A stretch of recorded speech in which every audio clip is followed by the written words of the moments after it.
the professor, if you will, joining me this week, as always, here in the NWA Spotlight, the benefactor, Micky Biggs, a.k.a. Black Wolf. What's going on? What's going on? What's going on? How's everybody doing out there? I am doing fantastic over here. Adonis is here already. Holy shit. Jesus Christ. You must have been waiting, kid. Thank you for tuning in. You must have smelled the show. I don't know if he wants to do that. Lots of great stuff happening. We got in about 20 minutes, we're going to be doing, we're going to be talking to somebody extra here. We're not going to announce it just yet, but we will as it comes on. So stay tuned if you want to hear something cool. A lot of good stuff happened on NWA this week. NWA USA, for the most part, was a good show, with the exception of the main event. I can't believe you didn't like that. It was that complete was freaking shit. Hilarious. It was shit, and I'm not the only one because I've listened to several other podcasts that ripped it apart. I just thought Powerhouse. Andy, what is happening? Where you're looking for Powerhouse? All right, so the NWA USA this past Saturday started off with Homicide and Black G's for the Junior Heavyweight Championship, which I thought, this Black G's guy, you know, I've only seen him a few times. He's more of a character in the National Wrestling Alliance, but he's wrestled a few times, and he's put on a hell of a great match with Homicide. Yeah, that was a great match. And, you know, what I really liked is the fact that, I don't know if you caught what they were saying in the beginning of the match when it first started, how every match that Homicide has had thus far has been a title match. He doesn't want anything but a title match. Yes, so everything's been a title defense. And you can, as they said during the match, this match with Black G's, you could see that the constant defending of the title was taking a toll on him, and that, you know, he was getting tired. He couldn't secure the win as quickly as he wanted to or as he had hoped to, and you could see that, you know, that Black G's did his homework, and that, you know, they put on one great match on USA. Yep. Yes, Andy G's is fantastic. He's one hell of a worker. He is tiny. I don't know who's shorter, him or Jonathan Gresham. What do you think? That's a good question. I don't know. Yeah. That's a real good question.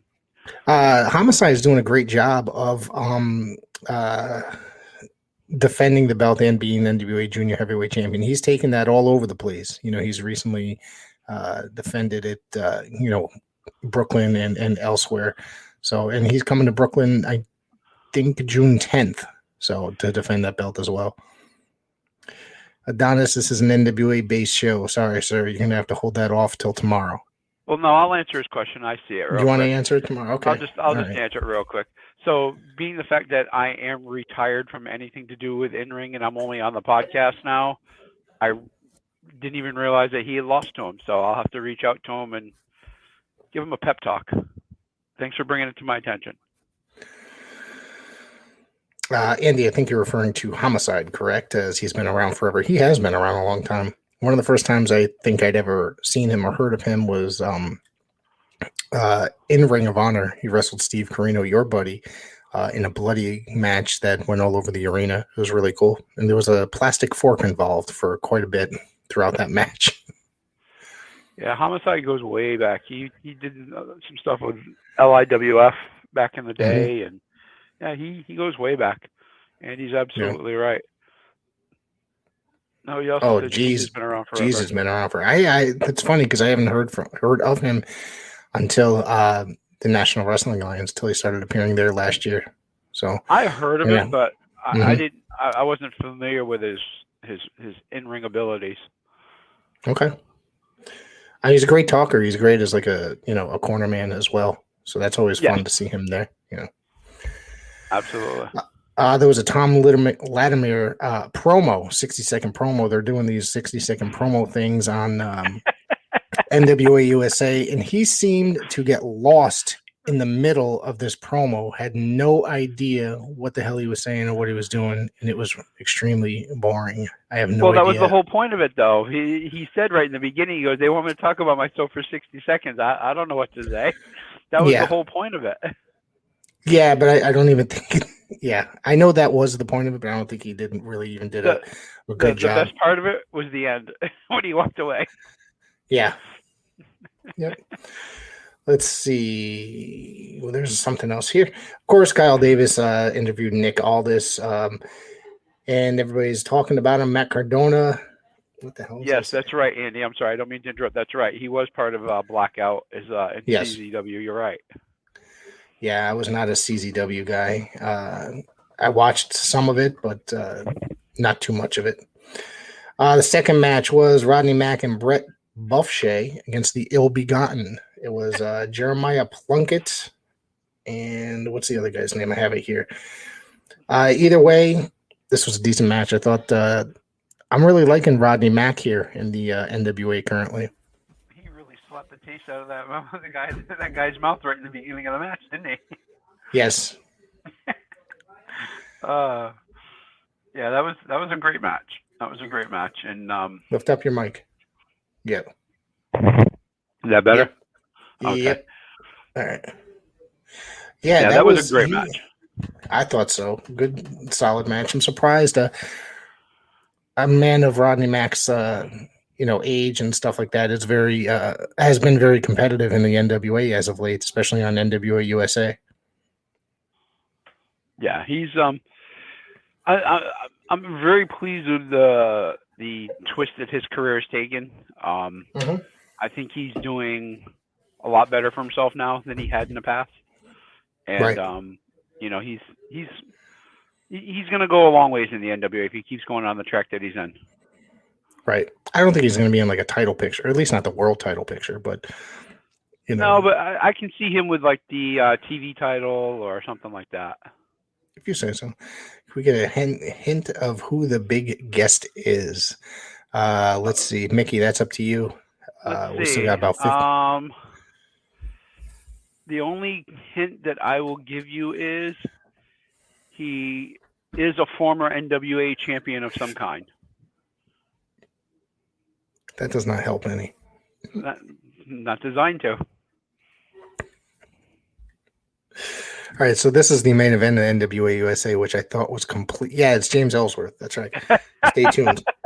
We'll leave that one up to Dan the Beast to interview. Okay, Andy? So we have the main event of the show with Sal Renaro versus Gags the Gimp. They walk out together as they're part of the same faction. This thing, I don't even find this match funny. It was just completely wretched and horrible. It was hilarious. I don't even know how you laughed at it. I mean, it was so ridiculous. They were going. Sal was being Sal, stupid and rocking in the ring, and the whole. It was. It's all I could do was laugh. And I don't like what the Colorado Kid Micropod. No, it's not, Andy. So it's there was these segments where it looked like Sal was going to give him a pile driver on the thing, and he was just like biting on the inside of his leg. And then there was things like I guess that's a good way to get out of the maneuver, but it was just like he was enjoying Sal hitting him, and it was just like there was just so many stupid things to this damn match. Father's mad. Father's mad. Father's mad. Yeah. And I think the honestly, the dumbest part of that entire match for me was the whole thing with the tongue. Yes. Yes. The finish was... That was the dumbest thing. Yeah, the finish was not much better. It just like ended in no contest, I believe. And I think the ref had enough. No, I thought Gimp won. Yeah, you're right. I'm sorry. My notes are wrong. Yep, you're right. All right, so let's see. We also had NWA Powerr this week. NWA Powerr is from the NWA Powerr Trip tapings in Kentucky. And the setup for the NWA Powerr Trip is fantastic, I think. The way that the arena is set up. It looks a lot better than the studio I take my notes. Thank you, Andy. I'm not very good at reading them back. Thank you, Jesus. I think Meltzer. I'm gonna start ripping off Meltzer. How's that sound? So, anyways, the setup for NWA Power Trip I think is way better than what they're doing with like the studio show, the Power Trip version, because the way that the crowd is a little bit more alive. It seems. The way that it looks on television is presented very, very nice.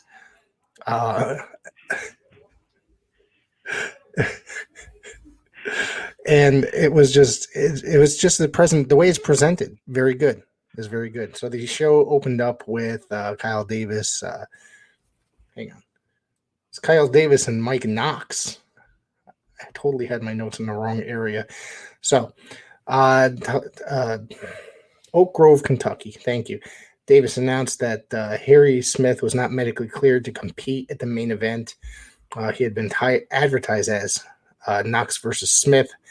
Knox then cut a promo saying Smith was faking because he did not want to face him and called out Trevor Murdoch to face him later in the show, which I thought was a fantastic promo. I don't normally care for Mike Knox one bit, but this was a lot of fun. And, of course, the first match was Maxie Impaler taking on Ella Envy. Maxie Impaler won. I have nothing else to say about this match. It was a pretty decent match, but nothing else, more to say. It's a pretty decent match. I don't got nothing to say about it, but it was pretty decent. It was like it's decent. That's what I had to say about it. I don't want there's no reason to go to detail about it. What's he say? The Menagerie? I have no idea. So, of course, Kyle Davis was talking to Cyan in the back. Cyan said his thoughts are on the NWA national title. And he's looking, past the match.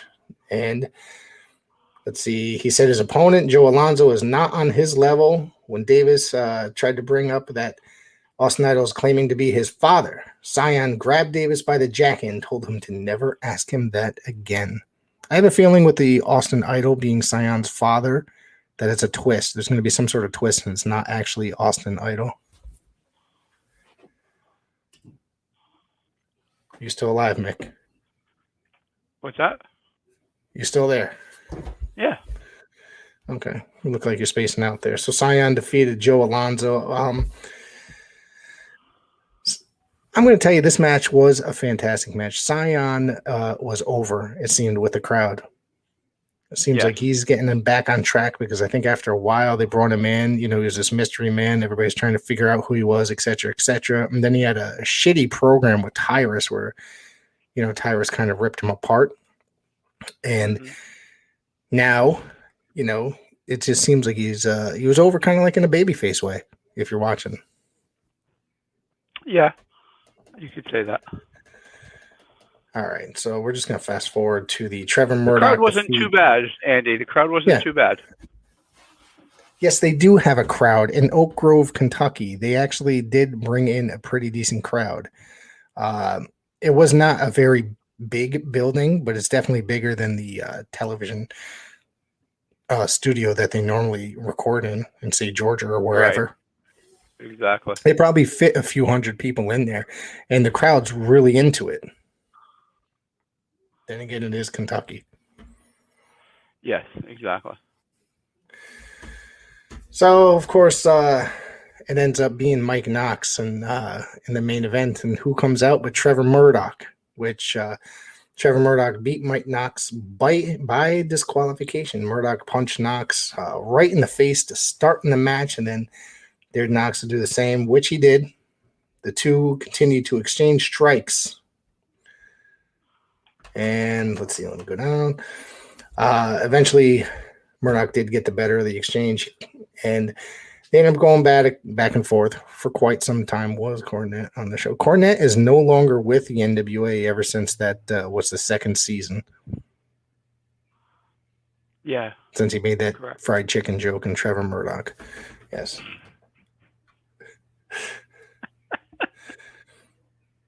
So hang on. So let's see. Knox went outside and got the ring bell, but the referee pulled it out of his hands. Knox shoved the referee to the ground, causing a disqualification. After Knox regained possession of the belt, Murdoch clotheslined him out of the ring.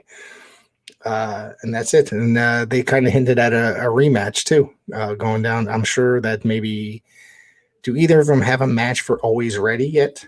That's the other thing. So maybe we could see a match. Oh, no, wait. I'm sorry. For Always Ready, I believe it's Trevor Murdoch and Aaron Stevens. Yes, I think you're absolutely correct on that. Yeah. Are you upset with that, Andrew? Arthur?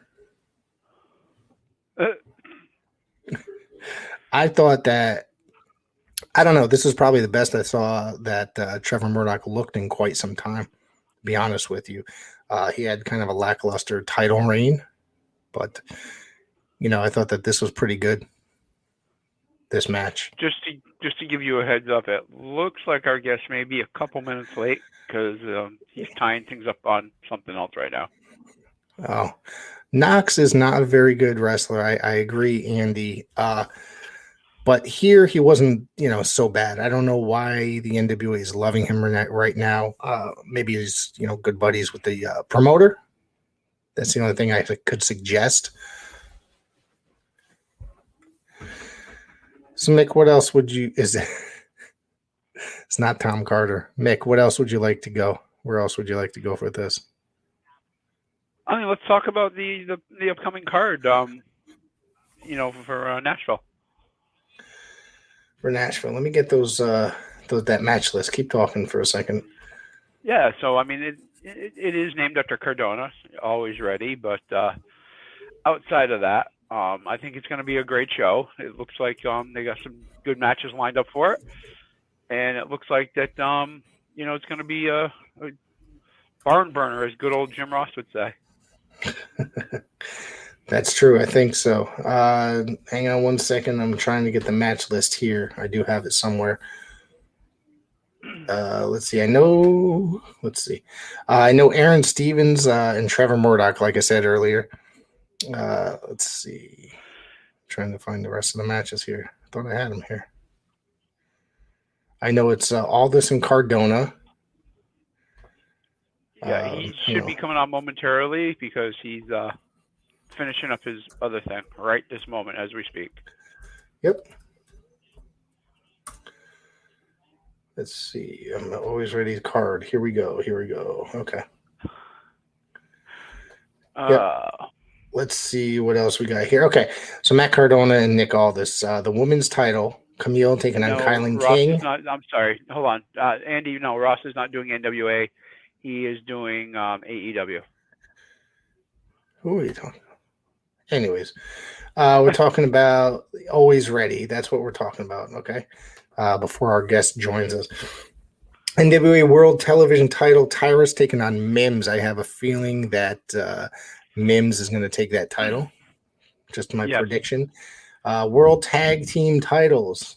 La Rebellion taking on the Commonwealth Connection. I think it is a chance that the Commonwealth Connection will take the belts, but I would not be surprised if La Rebellion keep them. Taya Valkyrie makes her NWA debut against Natalia Markova. In a three-way, the Mortons, Kerry and Ricky taking on the Fixers, Jay Bradley and Wrecking Ball Legursky, and AJ Kazana and the Mystery Partner. And that's it for now. I'm sure there's only, 2 weeks left until the show. So we'll see what happens. There's probably going to be more stuff announced soon for that. So far, I think the show looks like a really, really good show. And no, Andy, it is not Dan Severn. He will be on in a future episode, though. Just trying to get his schedule nailed down. All right.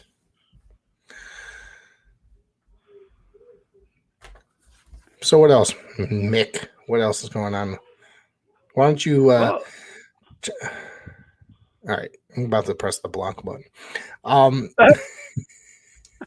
So what else, Mick? Let's try. Let's hit. Let's talk a little bit about this guest without saying who he is. Yeah, so the special guest, like I said, he should be logging in momentarily. He just closed out his other thing that he was doing. And what I can say about him, what's that? He is from Boston, Massachusetts. Yep, he's from Boston, Massachusetts. He's been in a wrestling business for 25 years, something like that. I can tell you that he was trained by the legendary Killer Kowalski. I've known him for 20 plus years. And let's see, what's he saying? Fly. Oh, okay. And I can say that he's been part of the NWA for as long as I can remember, and has done a lot with the NWA, done a lot with a bunch of the NWA territories. Was on the national scene with the NWA for quite a while. It's about all I can say about him without giving too much more about who he is. He has excuse me, I went through a little coughing fit there. He has made TNA appearances, I'll tell you that. Yep. And he's been part of Chris Masters' Master Lock Challenge a bunch of years ago when that was the thing. Yep, absolutely. And what I think is funny about Chris Masters and the Master Lock Challenge, I think it's funny that it was, what's his name, Bobby Lashley that broke it, and now Bobby Lashley uses it as his finishing maneuver. I mean, it's just a full Nelson. Let's be serious. Exactly. It's it was a traditional wrestling move to begin with. Exactly. Yep. So, but looks like you're going through a coughing fit there, my friend. I took a sip of something and it went down wrong. So yeah. That's what you said. I'm trying to mute my mic every time I go through a coughing fit. I try, but I can't hit it quick enough sometimes. I think I'm better now. I want to say thank you to Fly9 Noriega for tuning in. As always, this guy's here every night. Dwight Evans, man, I'd love to have Dwight Evans on the show. Is one of my favorite of all time. Being a, Red Sox fan. Locked his hands in differently. He did hand lock him differently. Yes, he did, but it's besides the point. So, yeah. So, looks like our guest is waiting. So, you want to give him his introduction? Excellent. So, ladies and gentlemen, boys and girls, wrestling fans of all age, it is my distinct honor and privilege to introduce our first inaugural guest here on NWA Spotlight. Our guest is a friend of mine, not only a friend, but a brother, and he and I go back 20 plus years, and forever my brother, 3-time NWA World Junior Heavyweight Champion, 1-time NWA World Champion, even though it was unrecognized and only for a couple of minutes. And he did beat the NWA World Champion Steve Corino for that honor right here in East Hartford, Connecticut. Ladies and gentlemen, my honor, my friend, my brother, my stablemate from the Brotherhood. We ain't having fun if you got to dial 911. Ladies and gentlemen, the Boston-born, Boston-bred, Boston-bad to the day he Boston dead, the BBB, Jason Rumble. Brother, welcome to NWA Spotlight. Holy crap, bro. Wow. I feel honored and privileged with that type of announcement. But I should know, man, Micky Biggs does his homework as always. That's why he is the benefactor, and he is the man, the myth, the legend, known as Micky Biggs, baby. What's going on, brother? How you doing? I have the Professor Rick Del Santo. Rick, it's finally great to I'm glad to talk to you, man. And I'm just my regular, before we get into the whole wrestling spiel, my regular life right now, man, besides having 2 kids, being married, everybody knows what that's like. I'm putting 12 to 16 hour days in right now at my work. I free up in about 10 days, and I really want to make what I'm doing to a certain extent reach the next level. And I have huge respect and huge love for the podcast, such as what you guys are doing. We are really not just hitting it to one level, you're hitting it to multi-levels. You want to be seen, you want to be heard. And man, I want to be just like you guys. I'm horrible at the technical mumbo jumbo, and that's why I'm not afraid to tell people I fail in that aspect of life. But well, we got you, Rumble. Don't worry about it. We got you, brother. I love you. I love you. Thank you, guys. I love you. We're working on something right now, and once everything's done, I'll let you know. You know, I love it when you go into my studio and do all this happy stuff. I'd like not his background in general, but the background is phenomenal. I love the background I'm looking at with the ring, the awesome lights. Like, bro, I love it. I love the bug up, and I love the bug up in the corner. Like, this is like, I don't understand anything over to the right on my StreamYard app. I understood how to implant the couple of things that Mickey Biggs has made for me, and how to make the little annoying ticker that goes along the bottom. And that's the part that I don't know how to do, but I figured everything out on my own. You know, I always I play around and try not to break it. See, the fact is, I'll stop playing around it, and that's when I go hardcore and I break it. So that's why Jason doesn't play, because if he does, he gets himself into trouble every time. Not good. Listen, if he could play around with technology the way he promotes, he'd be he'd have $1 million company going on. I'd be like that guy that everybody hates that had the Netflix special on how he re-upped the United States of America space program. What's his name? He owns Tesla. You're talking about what's his name there? The guy everybody hates right now. Yeah. It is what it is, man. He got money. Everybody hates people with money. Elon Musk. Yes. And like Tony Rumble, my mentor, said, good news, bad news. You're in the news. That's it. Yep. There's no such thing as bad press. Yes. Well, boys, I want to thank you very much for having me on tonight. NWA, as you know, I have a huge tradition in the NWA family, and I'd be happy to talk about what my time was like with NWA, some of the things I'll talk about anything. I'll talk about the current NWA on what I see about whatever you guys want to throw at me. I'm ready to go. Well, two things I want to point out real quick is one of our listeners, Andy, says that he loved your dad. Oh, and thank you very much. That, and friend of me, the Mick, is all right by me. So. Also, I want to know about what it was like working with, the Boston Bad Boy, Tony Rumble. I grew up watching him, on ICW TV, IWCCW TV, and such, and.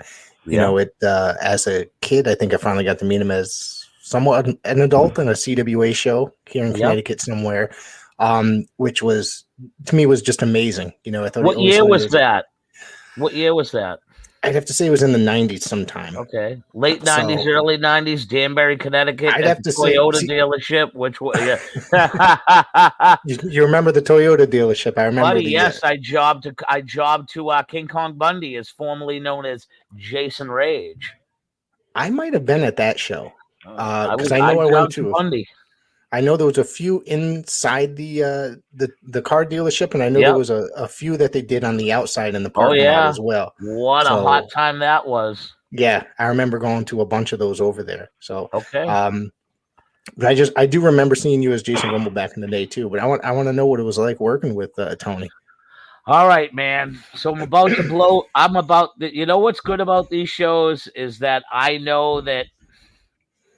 If people do their due diligence on really researching me, I do good at keeping kayfabe.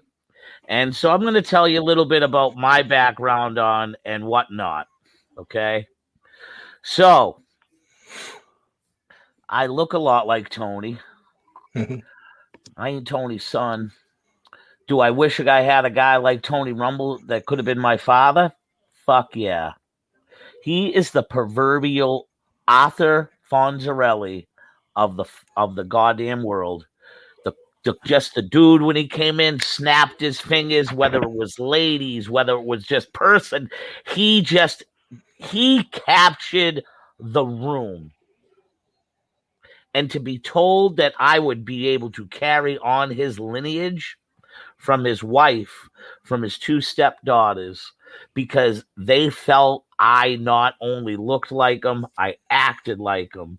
As we all know, Tony and I share the same hobby as one Rob Van Dam. Our favorite time of day is 420, brother. So that really got us in. That got me in. And for those times, I'm going to give you some good. I took some beatings by people who took it as an insult that Tony and I meshed so well, as if he was my father, that people got jealous tendencies in that locker room, that all of a sudden I became Tony's ride. I started going over the house and hanging out with them, and the family started calling me their son. Okay. Now, Tony and I have a connection that actually goes back since I was around 10 years old. Tony used to be a lead bouncer at the top strip club in Boston, Mass, known as the Glass Slipper. Guess whose mother worked there? Okay. All right. So I had in ins, my mother passed away when I was 17 years old in 1988. So by the time I got involved in wrestling in 97, once I was really able to meet Tony, and what made things add up in his brain is it was my second wrestling match for CWA Century Wrestling Alliance. It was a 6-man match. It was done in Revere, the Revere High School football stadium. So it was outdoors. My Uncle Lenny, who's my mother's twin, came to see me wrestle for the first time. Now, other guys will attest to this. When you train together, the way that you lay shots in is 20 times different than when you're working somebody for the first and or second time. Mm-hmm.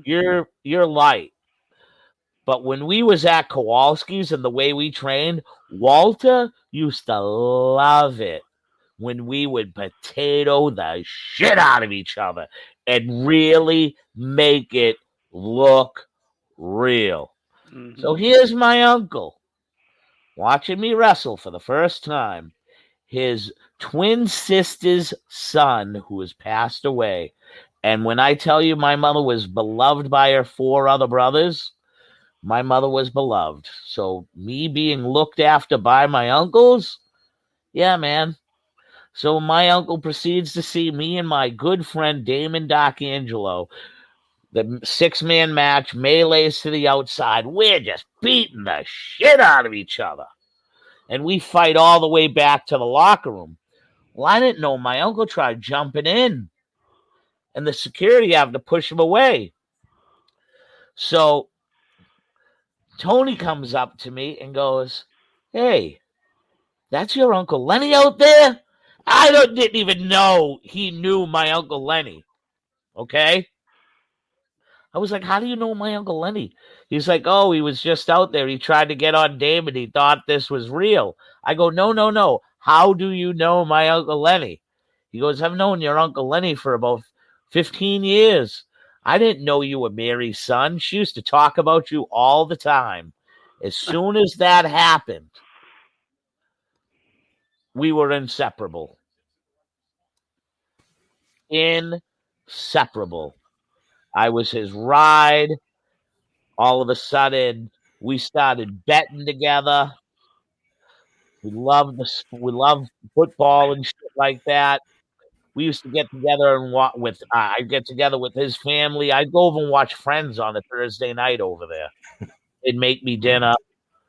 I became his personal. I became the man that gave him his big sack of buds. I became that guy for him. I'm telling. This is true wrestling right here that I am bringing to you on NWA Spotlight. And I can vouch because I've known Jason for a long time. So, I know he's not to lie. Truth be told, man, everybody thinks that that's my dad. If you look at, I was cut off at the knees. I wasn't given the height in that gene. He treated me like he was my kid. And I guarantee if I was his kid, I wouldn't have been Jason Rumble right away. I would have been that son that he hid. He would have came up with a gimmick. You know what I'm saying? And then all of a sudden, bang, I earn Dad's trust and I get the family name. Him passing away, was a horrible thing for the New England independent wrestling scene. I'll say it right now. Hands down the best promoter. I believe that Tony Rumble, if he was alive today, would have a company bigger than Game Changer Wrestling. Good. Yep. It wouldn't be like Ring of Honor or anything, but he'd be drawing 3,000-4,000 people at least. Yeah. And he'd have some type of relevant television deal. Wasn't he booking for the Savoldis for quite some time, right? Yeah, man. And they know what's funny is I got to live all his footsteps. I became the booker. I became a writer for the Savoldis. And I was an on-air announcer, all for the Savoldis, for NWA on Fire. Oh, NWA. Okay. Yep. I ended up following in the same footsteps as Tony Rumble. That's so amazing. It's just really uncanny that we share those similarities, and I always protected the kayfabe. When Ellen came to me in the kitchen with Donna and Michelle and said, you are going to be the new Boston bad boy, Jason Rumble, son of Tony Rumble. You grew up on the corner of, I believe it was Some Avenue and LaGrange, and we brought you up in the apartment above the hot dog shop. And wouldn't you know, if you go to that certain corner of LaGrange and whatnot, you go back to them years, there was a hot dog shop downstairs from the apartments that were upstairs. So Ellen had this all planned out, man. And I was like, I don't know if I can do this. And because I'm like you, man, I used to watch this guy on ICW Wrestling on Channel 25. My favorite all-time wrestler, Bob Backlund, went there and held up the fucking cardboard championship, and the fans held him just like when he won the belt in Madison Square Garden for the WWF. And I remember that as a prominent part of the Wrestling All-Stars that was on Saturday morning. And that's I got to wrestle my hero, my legit hero, Bob Backlund. Not only in a wrestling match, but I got to wrestle him in a collegiate style match, NWA on Fire. It's the full matches on YouTube. If you just hit Jason Rumble versus Bob Backlund, it pops up. You'll see it. I thought it was it was a real wrestling match, man. And for Bob Backlund had not wrestled a single match in I believe in 10 years.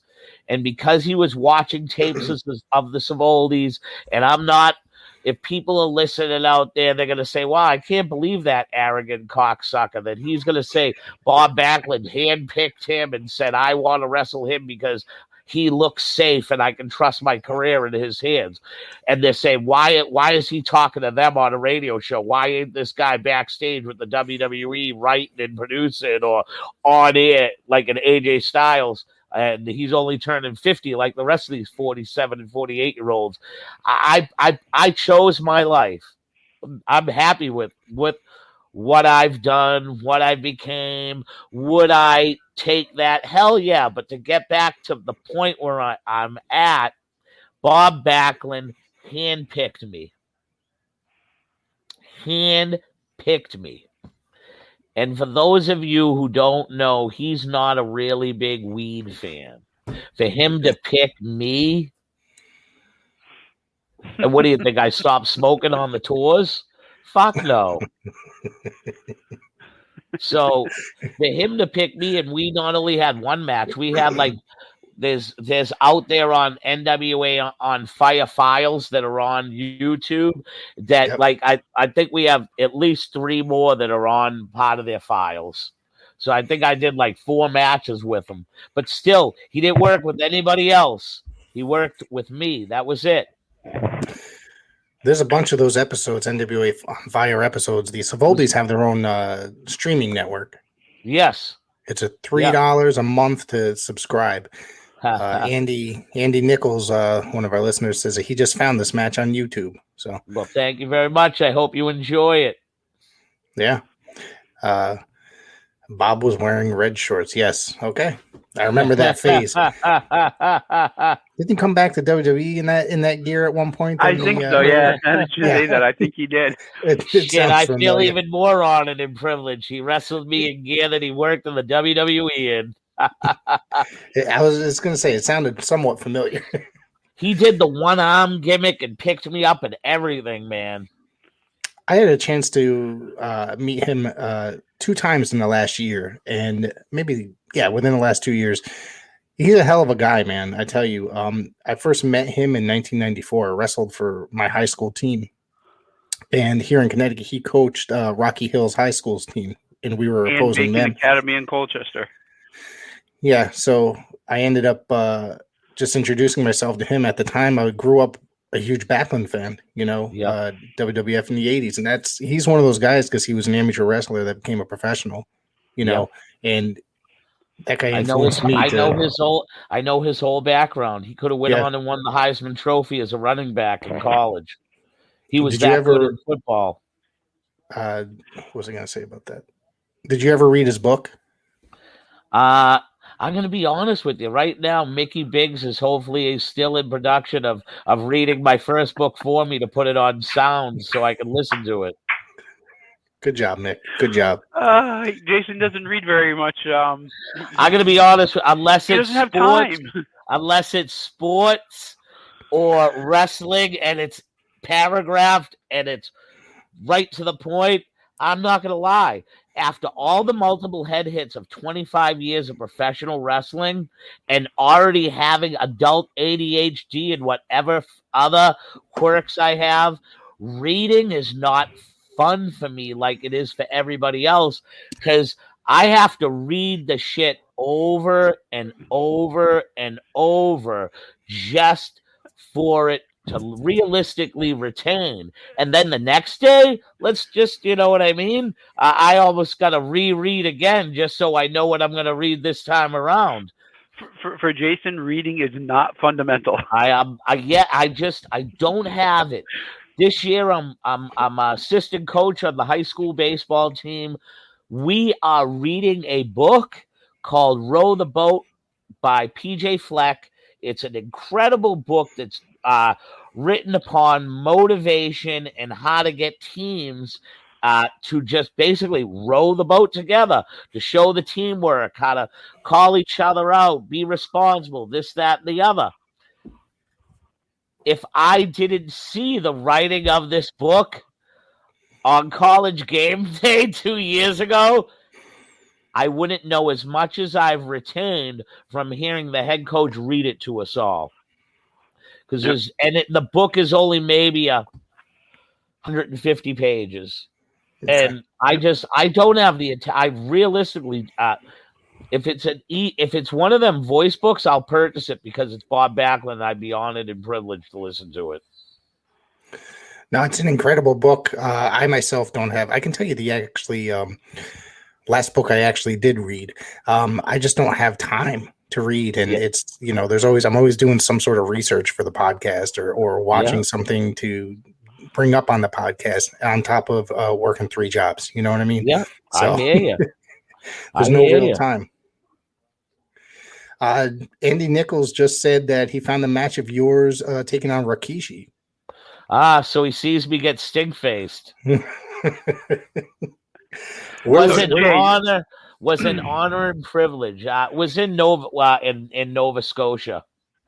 I worked for a company called UCW, and I give a shout out to Chuck Martin and Devin Shiddick for giving me the opportunity, for putting me in there on one tour such top superstars as Tatanka, Matt Hardy, and Rikishi, just to name a few. I worked with the British Bulldog, Davey Boy Smith Jr.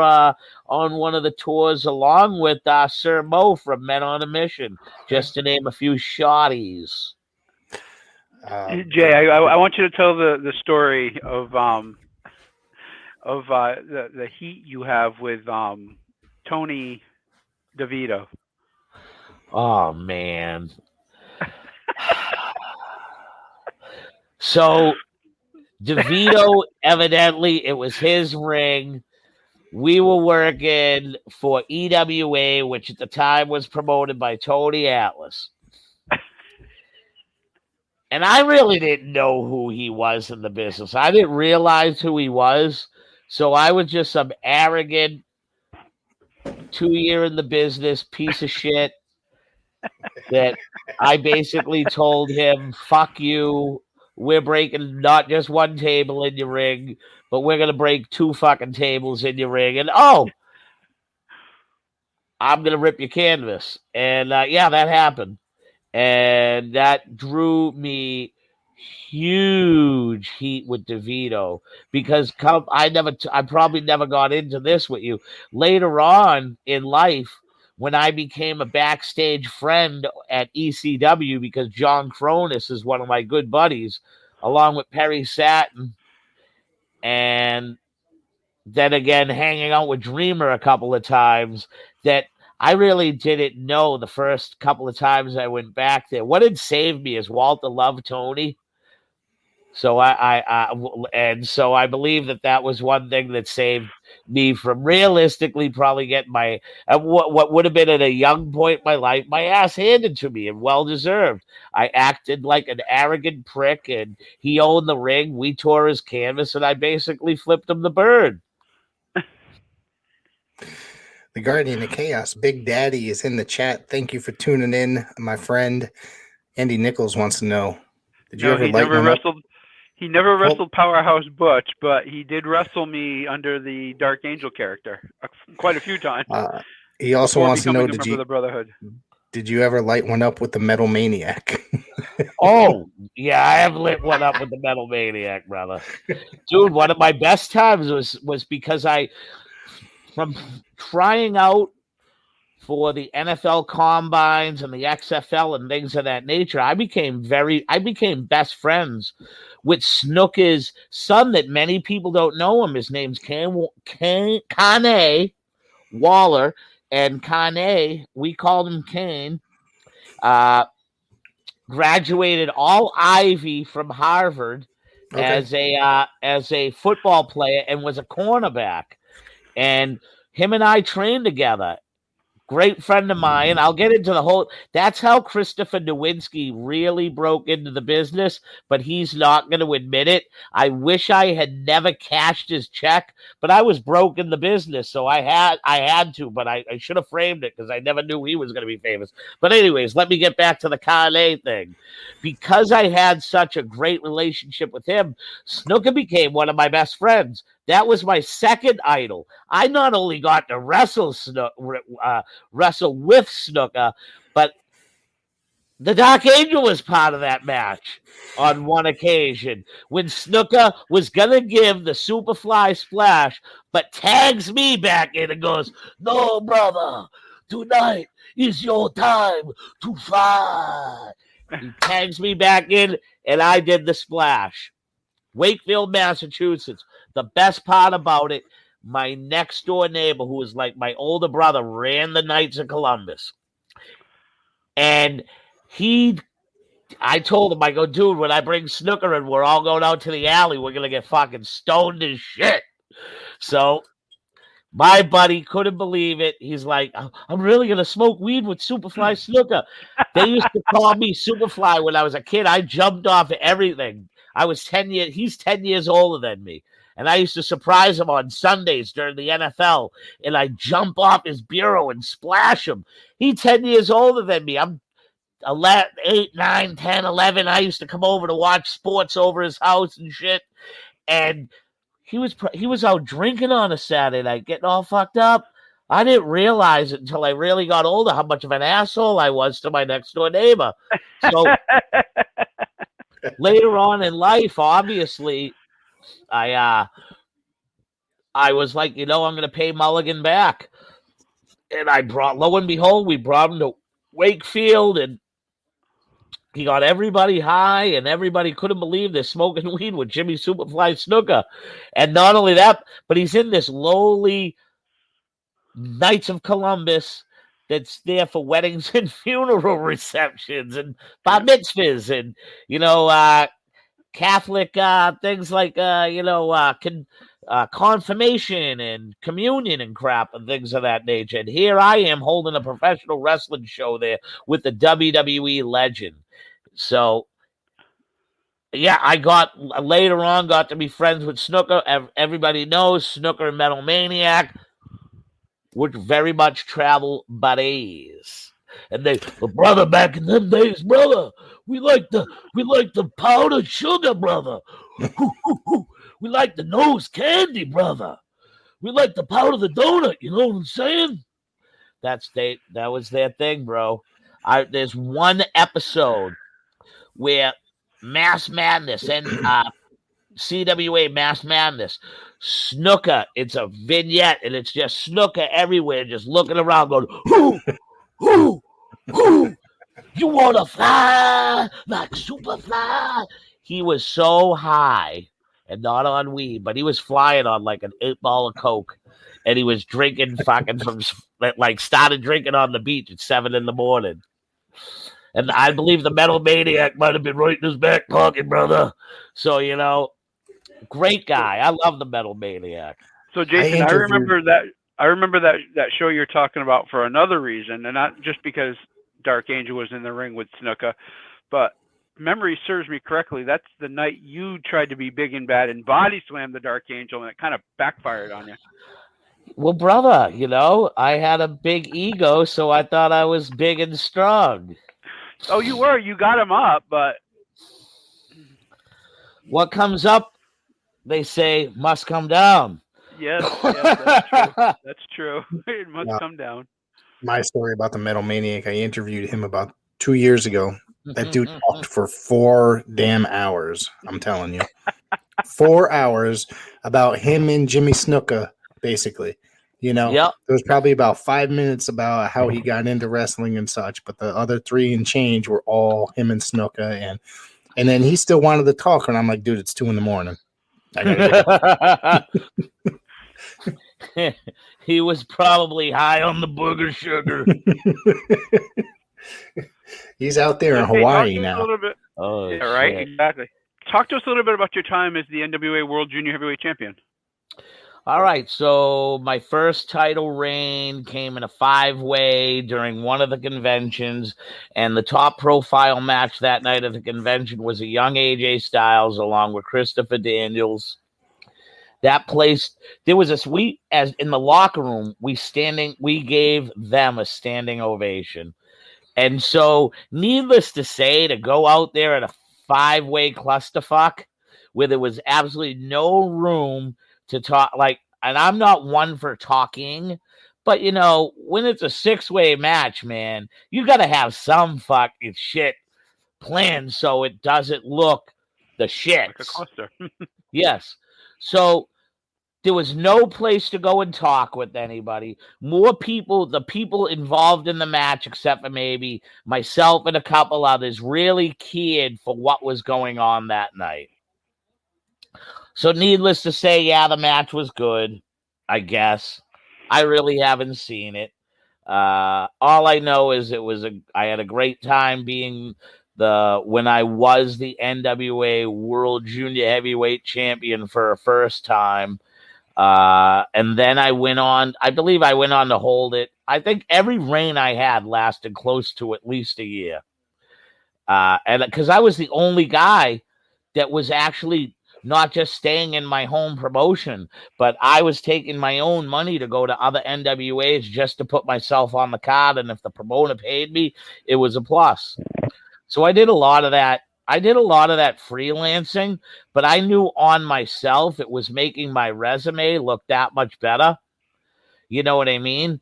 So if I went out and I worked in NWA territory and say I drove Great Lakes, it's an 18-hour trip from Boston. Nobody knows that I drove out there for a hotel room, $50 gas, and realistically, if they drew a house, that I might get $50 extra and walk away with $100 bill. But that $100 bill was just, basically, 20 years ago, I can't even remember what gas costed. I that shit that's all just like subsequent, because the drugs we did during the road trips, you forget your memory. So anyways, but getting the room and having a place over your head, and realistically, after a while, getting to know people out on the road, they were already offering up their house because you became a brotherhood, and they loved it that you was going to hang out, and they looked forward to you. And that I got to make a great friendship with the kid from Titusville, PA. His name's Rocky Reynolds. Him and I, we made that belt go back and forth. I went out to Titusville, Pennsylvania. I dropped it to him in his hometown. He came back to Malden, Massachusetts, and made my life a dream again to become a 2-time NWA World Junior Heavyweight Champion.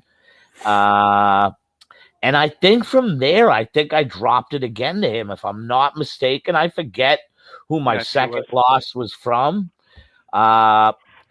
My third was in a scramble match with Jarrell Clark and one other person, I believe it was, and that was out in the western part of Canada at an NWA convention.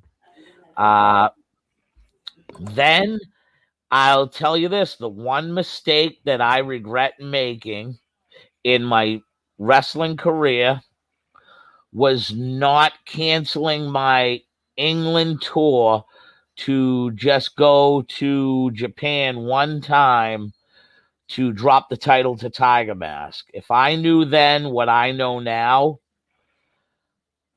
I'm such an idiot. And I took a week and a half tour on realistically a tour that once I got there, that my agent that booked it for me did not let me know the criteria of said tour.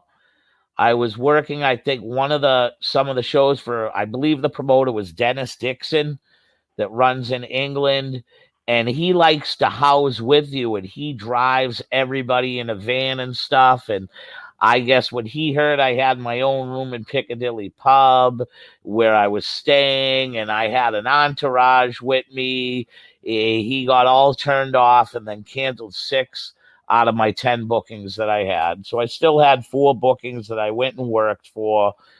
And, when I came back, yes, it basically covered my plane ticket and my room for stay. But I had that was 10 days of income I lost. And a regular job that I did have at the time. Or I could have had 10 other bookings in that. Or if the month before I had just agreed with David Marquez to go and drop the belt to Tiger Mask when I had been called out in Japanese newspapers back then. If Dave Marquez ever listens to this, I apologize for being a cement head and fighting you on that topic. I wish I had listened to you. I wish I had just gone to Japan. I think because my style of wrestling, if I went over there, I think I would have been a success. So I think that one turn would have turned into multiple turns because I would have been going to work for a major promotion. Tiger Masks just don't work for the fucking backyard promotion. Right. Work for like I think I was going to New Japan or All Japan to work the guy. You know what I mean? Little old me, Jason Delegata. I grew up Jason Delegata, Malden, Massachusetts, just like Dusty Rhodes, son of a pizza maker. And son of a mother who danced the strip pole. My grandmother raised me. I dined with kings and queens, and I dined down in the piss hole on pork and beans. Like, you know what I'm saying? I do have a question because I did not know that you interacted with David Marquez at all during his involvement in the NWA. Yeah. What was that like working with David and communicating with him and such? He was involved for many, many years with the NWA. He's booked many, many NWA world champions, and up until a couple of years ago, was still involved. I always comment on Dave's page. I always give him compliments, or I talk good with him. I think Dave does not like me. Honest to God, I think a lot of it has to do is because I helped manipulate the board. I owned an NWA territory. I was able to make the boards, and it was always, can I tell you, it was really always left up to my vote, which way the board was always going to sway for like the new elections, no lie. So my vote was always important. And I believe because my votes probably never worked out for the parties he wanted to work them out for, he thought I was, he thought I was a snake in the grass. I'm not going to lie, but like, this is a job. And just like everybody else, I want to get ahead in life. So if I felt voting for certain people bettered my career, and let's just face it, I'll say it right now. The NWA brought no money in. It did nothing for nobody. Okay. It just gave me more paydays, and it gave me the chance to hold a belt that was at one time considered the most prestigious wrestling company in the world. Owning an NWA, being part of the board, you made no money at all. It was just a thing to say, hey, I'm on the NWA board. Hey, I own NWA New England. Do you make money? No, I don't. But we have an awesome convention, and for 3 days we go. And do you get a room for that convention? No, we get a really good discount at $25 a night. So you stay there for 4 days. Yep, that's $100. Oh shit, really? Yeah. Then you have to eat 3 meals a fucking day times 4. You know what I mean? And them meals ain't light. Everybody's going out to drink after the shows or the meetings and this, that, and the other. Dude, I'm sorry to say I was a giant mark. That's what it is. They suck you in. You're spending money to wrestle. I don't give a shit. You're spending money to own a company that you're not making any money back. None of these guys made any freaking money. Their extracurricular activities is what did everything for them. We all had side hustles to make real money. Okay? I don't care what any of them say. Maybe they had shows where they did make money sometimes, but they weren't making Arab money, as they say nowadays. They was making steak and cheese, peanut butter and jelly money. You know what I mean? And if you're going to brag about that, like, I'm sorry. None of those guys are big hitters right now. Dave Marquez was Dave Marquez because he's Dave Marquez. He didn't own nothing. He's just a smart business dude that produced and did stuff for Disney, KTVLA. Like he had clout in a world that they wanted to be part of so bad. I owned NWA New England when we used to be able, when the NWA world title was owned by TNA. That did nothing. And I used to put up huge, I made billboards in the town I used to promote it. And in the middle of it, no lie, was a 20 by 20 logo of TNA Total Nonstop Action in the middle of it. Every Friday, first Friday of each month, and I used to keep that up. K of C, Sanford, Maine, and I used to keep that up. It helped me with absolutely dog crap. It did the same when I would come to Massachusetts. It did nothing because at the time of their relevance or their beginning, when we had their belt and we thought we were special, and we thought we were going to go on the rise again. Yay! TNA wants to have our titles. You bunch of marks. TNA couldn't do anything. They had no TV deal, and they were making you pay for a weekly television product on pay-per-view. How do you think that that's doing anything for you? 90% of those poverty-stricken people that are wrestling fans looking at that go, we barely are able to afford the $50 pay-per-view that we have to have 7 buddies over our house, and we have to flip up the cushions to see if we got the extra change just so we can pay our mother off so that they'll order the pay-per-view. And you think you're going to sell a pay-per-view every week for $7, $5 or $7 or $10, whatever it was. $9.99. Yeah, it was $10. And I know a lot of people bought that stuff, but that was also the age. Don't forget, people had the scramblers as well. Exactly. So how many? And they weren't offering any monthly deals either. If you bought them, not like today where they do stuff like that. It did no relevance for my product or anything at all. Honest to God, it did nothing. Did nothing for it. It was more the prestige of it. And not for nothing, a lot of people at that time period still, for many years, didn't even know TNA existed. Yes. You know what I mean? Or even knew that the NWA was still around. That's the other thing.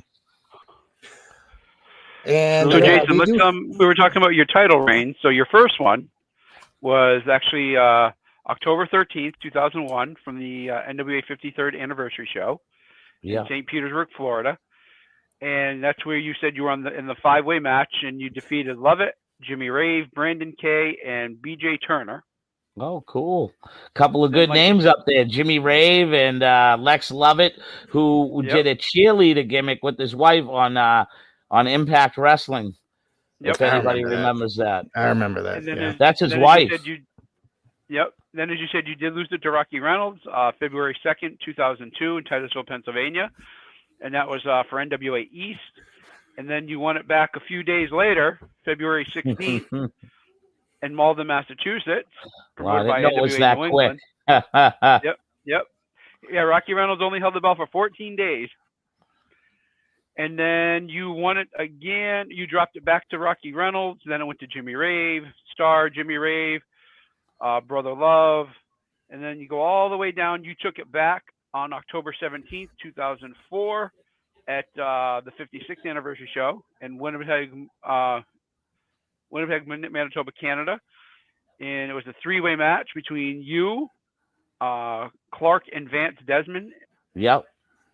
And then you lost it, August 25th, 2005, almost a full year later in Tennessee, against the one and only Black Tiger 4.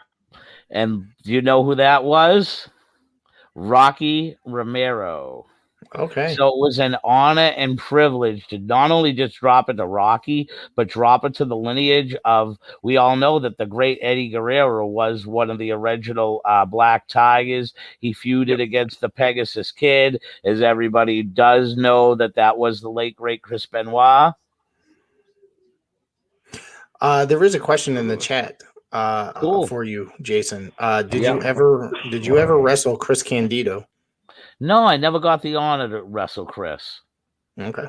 Would have loved to. I met him a few different times, but never got to wrestle him. Yeah, nice guy. I met him. I was part of an angle with him in '94.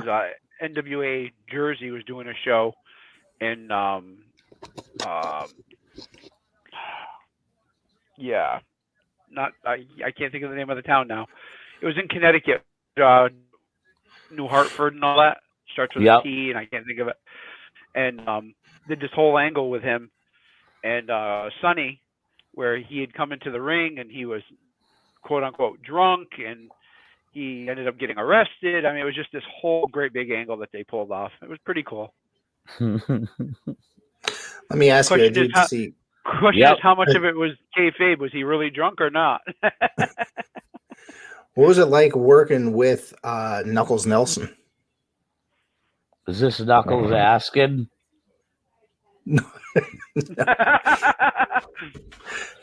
All right.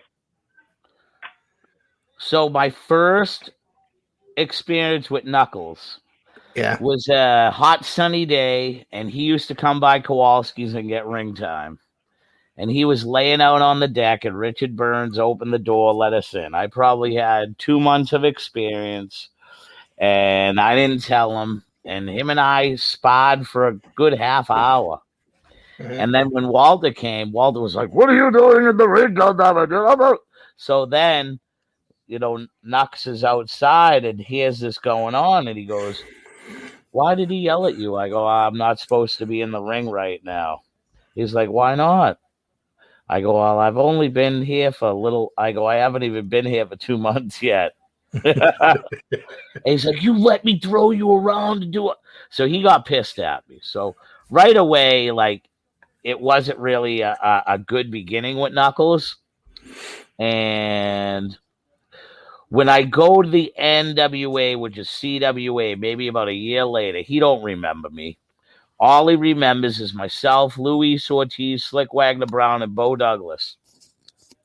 We're 4 new guys, and Tony's looking for new blood. He takes us all on, and that's because of the great smooth operating gangster Trey, who is also a fellow Kowalski alumni. He was looking out for his brothers. And so let's just put it this way. Nux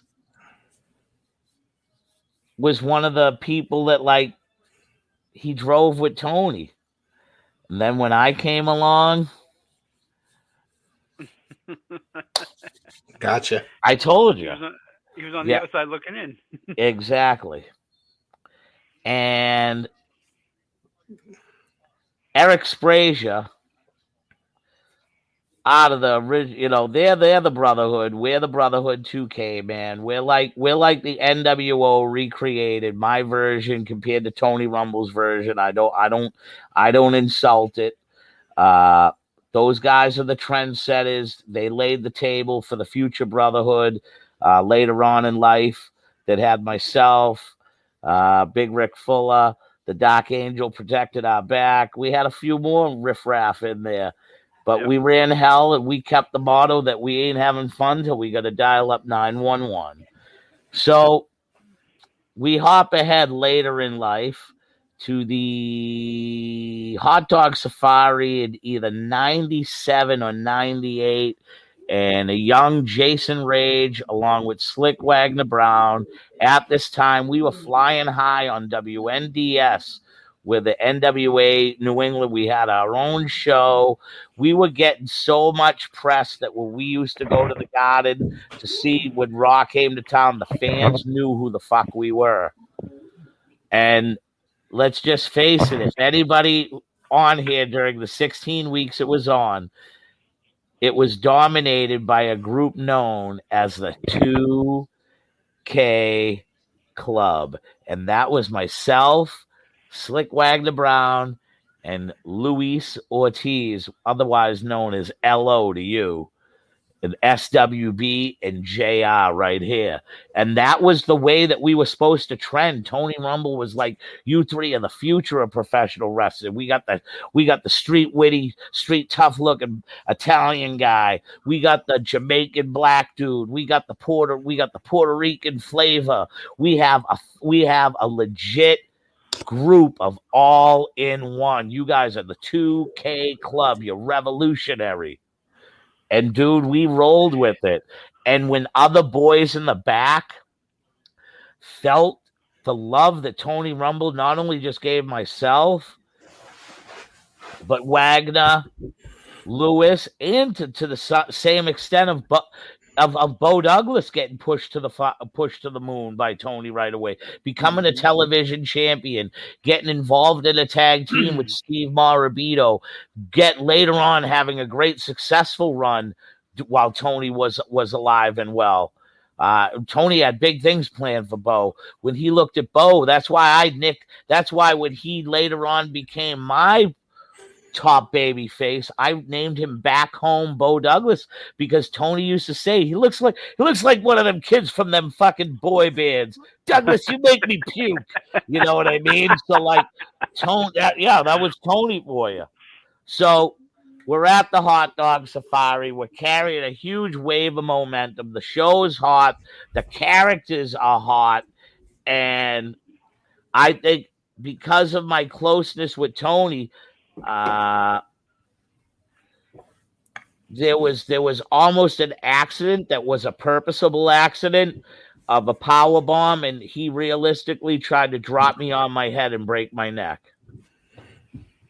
Wow. And that's supposed. I seen pictures. I was told these things, that at the last second, Eric Sprazier was able to fucking help things out. I feel bad in a way for even bringing this up, because Knuckles and I have come to a love and a mutual agreement that like I never held any animosity towards him. He was one of the guys that when I became the son of Tony Rumble, got a huge hatred for me, and we put it all behind us. But that was a different side of Knuckles. Like now he's just a different person. He's broadened his horizons. He's a totally different dude. And like I shouldn't even bring those up, but those are some of the real life things that like I remember. But at the same time, between the time of me taking Tony's name and the incident at the hot dog safari, he used to come over my house, him and Big Woody, and we'd smoke weed for fucking hours, shoot the shit. So like, I don't know what to believe. You know what I mean? Mm-hmm. But do I believe that he tried to give me tough love and break me in the right way? Yes. But that's what you were like. I'm sorry. The young generation, they don't do that nowadays. They call that bullying. To be a professional wrestler and keep kayfabe, you have to have a certain toughness in you. And if you don't have it, like, but nowadays you're taught that everybody belongs. So even if you don't know how to do if you're not a big guy, like Mickey Biggs is a big dude, he should never really theoretically have to do a forward roll bump because he's so big. If somebody could forward roll bump Mickey Biggs, you better get out of that dude's way, because he just fucking forward fucking hip toss, body slam a dude that's 300 pounds, 275, whatever it may be. It's a fucking big motherfucker. You know what I mean? Like, there's certain characters that really don't need to do all that.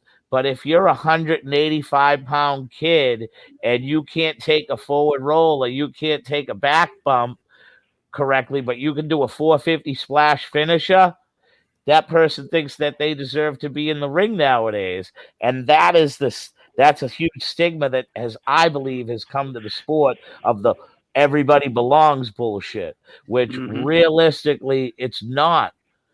Mm-hmm. Farthest thing from the truth. Like, people like that could get themselves hurt or hurt somebody else. Absolutely. So working with Knuckles, to finish my subject, Knuckles and I other than that supposed situation, I don't have a bad word to say about Knuckles Nelson. Awesome. We do have a question from a listener. Did you ever wrestle Bert Centeno? Ha ha ha ha ha! I used to see him on the fair circuit around here in the early to mid 90s. He did the character El Mascarado. Yeah. And I wrestled him in my first ever singles match, my second match ever as a professional, 1997-ish. In Maine at a high school fundraiser for EWA. Tony Atlas and James St. Jean were the promoters. I got the booking from Walter, and Walter goes, "You're going to go up and you're going to work for Tony, Mr. USA Atlas. He's going to pay you very well, and he will give you a hotel room." And Walter goes, "If he pays you any less than $125 and your room is not adequate, you let me know, and I will call that cocksucker and I will get them what he owes you." So I was like, "All right, Walter, thank you, man." That was Walter. So I go up, I wrestle for Tony Atlas. And, no, he never asked me how long I've been wrestling, how long I've been doing this. I'm not going to lie, man. I'm very lucky that I understood the basics of wrestling before I ever got into wrestling. I came from playing semi-pro sports and trying out for professional football.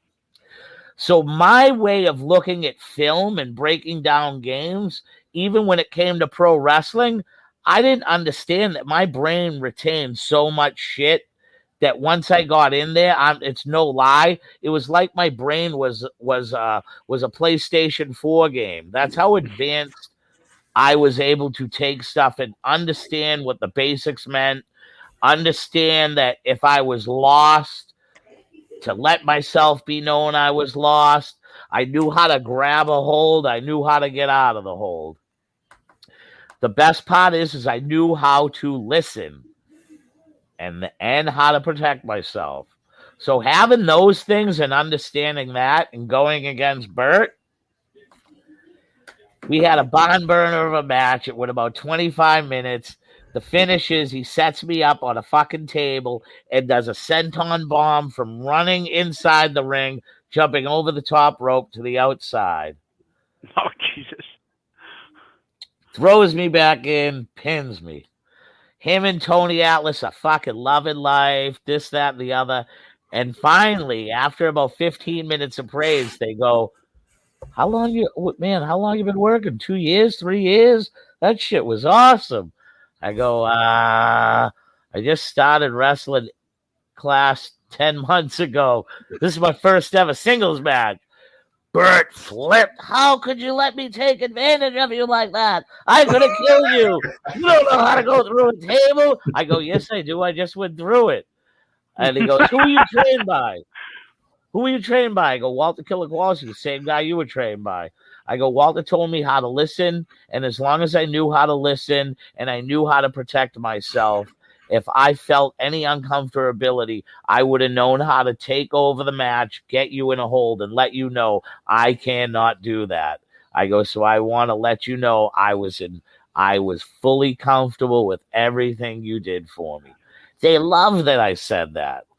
5 minutes later, Tony Atlas pulls me outside. He goes, Jason, man, I'd love to book about 6 more of you. And I was like, what do you mean 6 more of me? 6 more people that look just like you and performs just like you.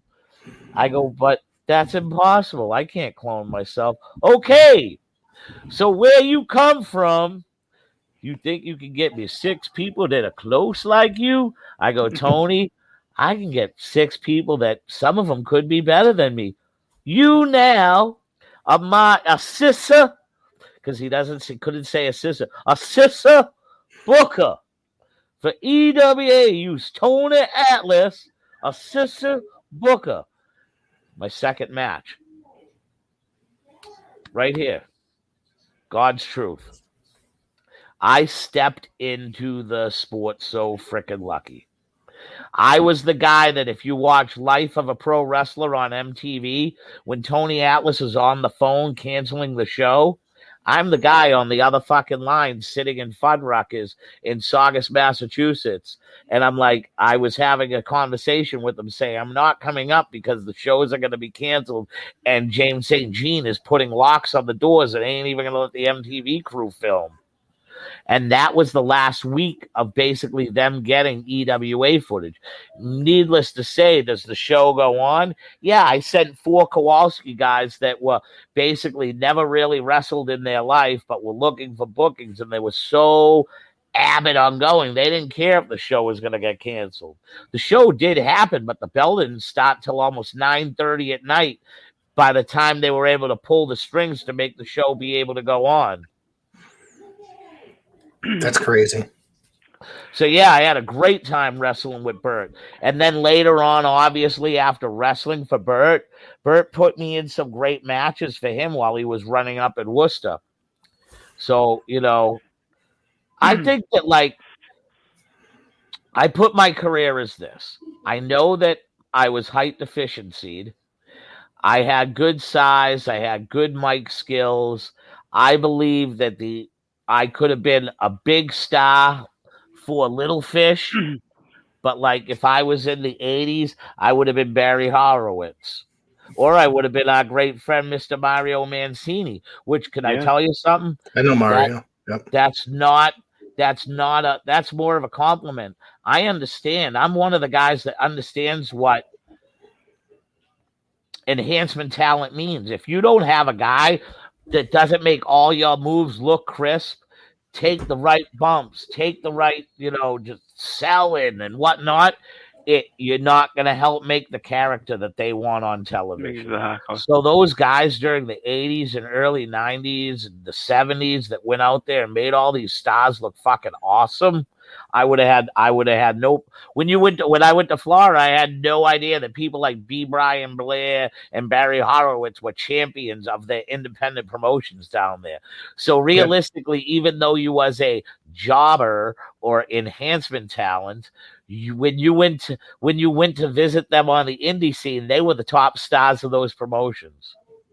Look at somebody like Iron Mike Sharp. When he first arrived into the WWF, he headlined Madison Square Garden with Bob Backlund. Less than a year later, he's jobbing all over TV.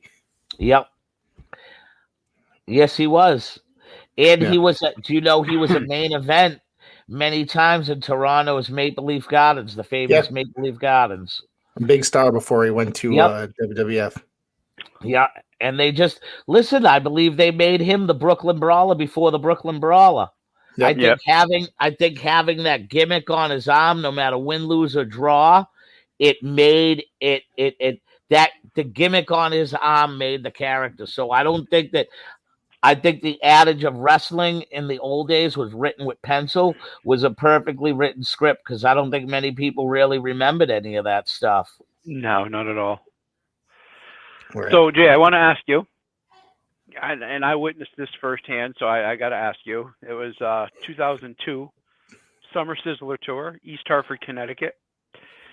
You went one-on-one with the NWA World Heavyweight Champion, Steve Corino. Tell us your thoughts going into that match, and tell us your thoughts after that match. All right.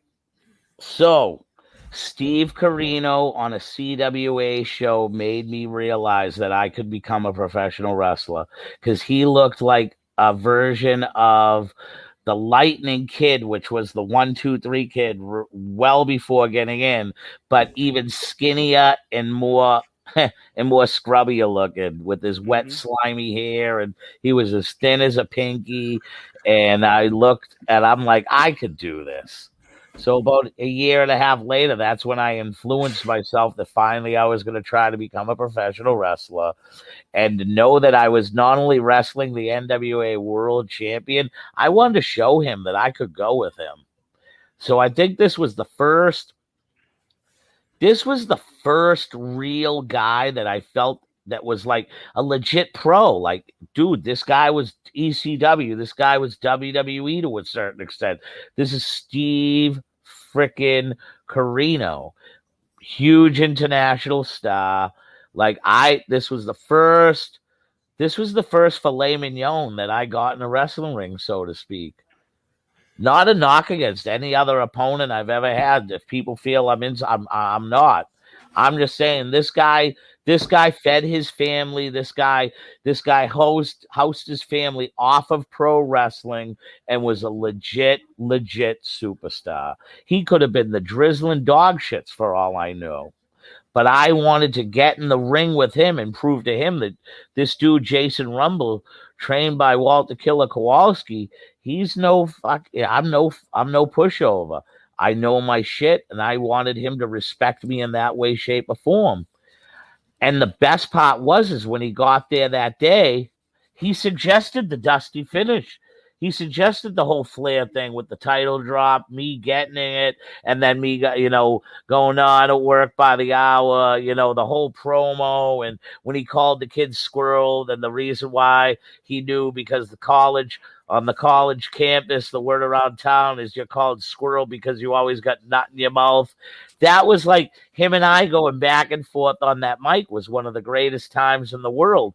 To hear Mark Green go, and new NWA, like, it brought me back to the night that I walked in the house and Ric Flair had dropped the title to the hands of Stone, Ronnie Garvin, and I heard, and new NWA, Gary Capetta, heavyweight champion of the world, the hands of Stone. It was awesome. And to have my name echoed throughout the building, to be locked into a title with such lineage, held by the greats of like Ric Flair, Harley Race, Dusty Rhodes, Terry Funk, Dory Funk, just to name a few. To have my name echoed in that, whether or not it lasted for 2 minutes, 2 seconds, I held that belt, and I was recognized for that time as the NWA World Heavyweight Champion. Incredible. And to kick off that night, Mr. Micky Biggs, along with his co-host, presented me with an award that, has not yet been hung up in my new home, but will soon be being hung up to my wall. I still have it. And I hang it with I look at it with pride every time I look at it. And as corny as people may think that a person taking the cutouts from a magazine and putting it like that meant the world to me, man. And I just want to let you know, I still appreciate you doing that for me. No matter how corny people think that is in life, like, dude, I call that one of my prized possessions. I can look at that. My kid will look at that. Something from the heart. Exactly.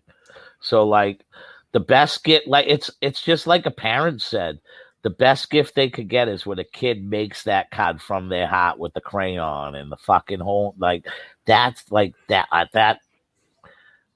like, and I look at it that way. You can get me any gold plaque, but take your time to cut that stuff out, piece it, and go, fucking Jay's gonna love this. Yeah, because everything came from your heart, and I couldn't appreciate that more. I remember that night very well. The Snooker was on that card. Steve Corino was on that card. That's the night that Dark Angel actually beat the hell out of my co-host from Wrestling Spotlight. Beau Douglas came out to make the save. As you walked out of the ring that night, you gave that look to the Dark Angel, and that was the beginning of the end. That was the start of Dark Angel joining the Brotherhood. And that was also the night that started off with the giant feud between Dark Angel and Micky Biggs, because he had a restraining order against me. Micky Biggs was actually outside the arena that night.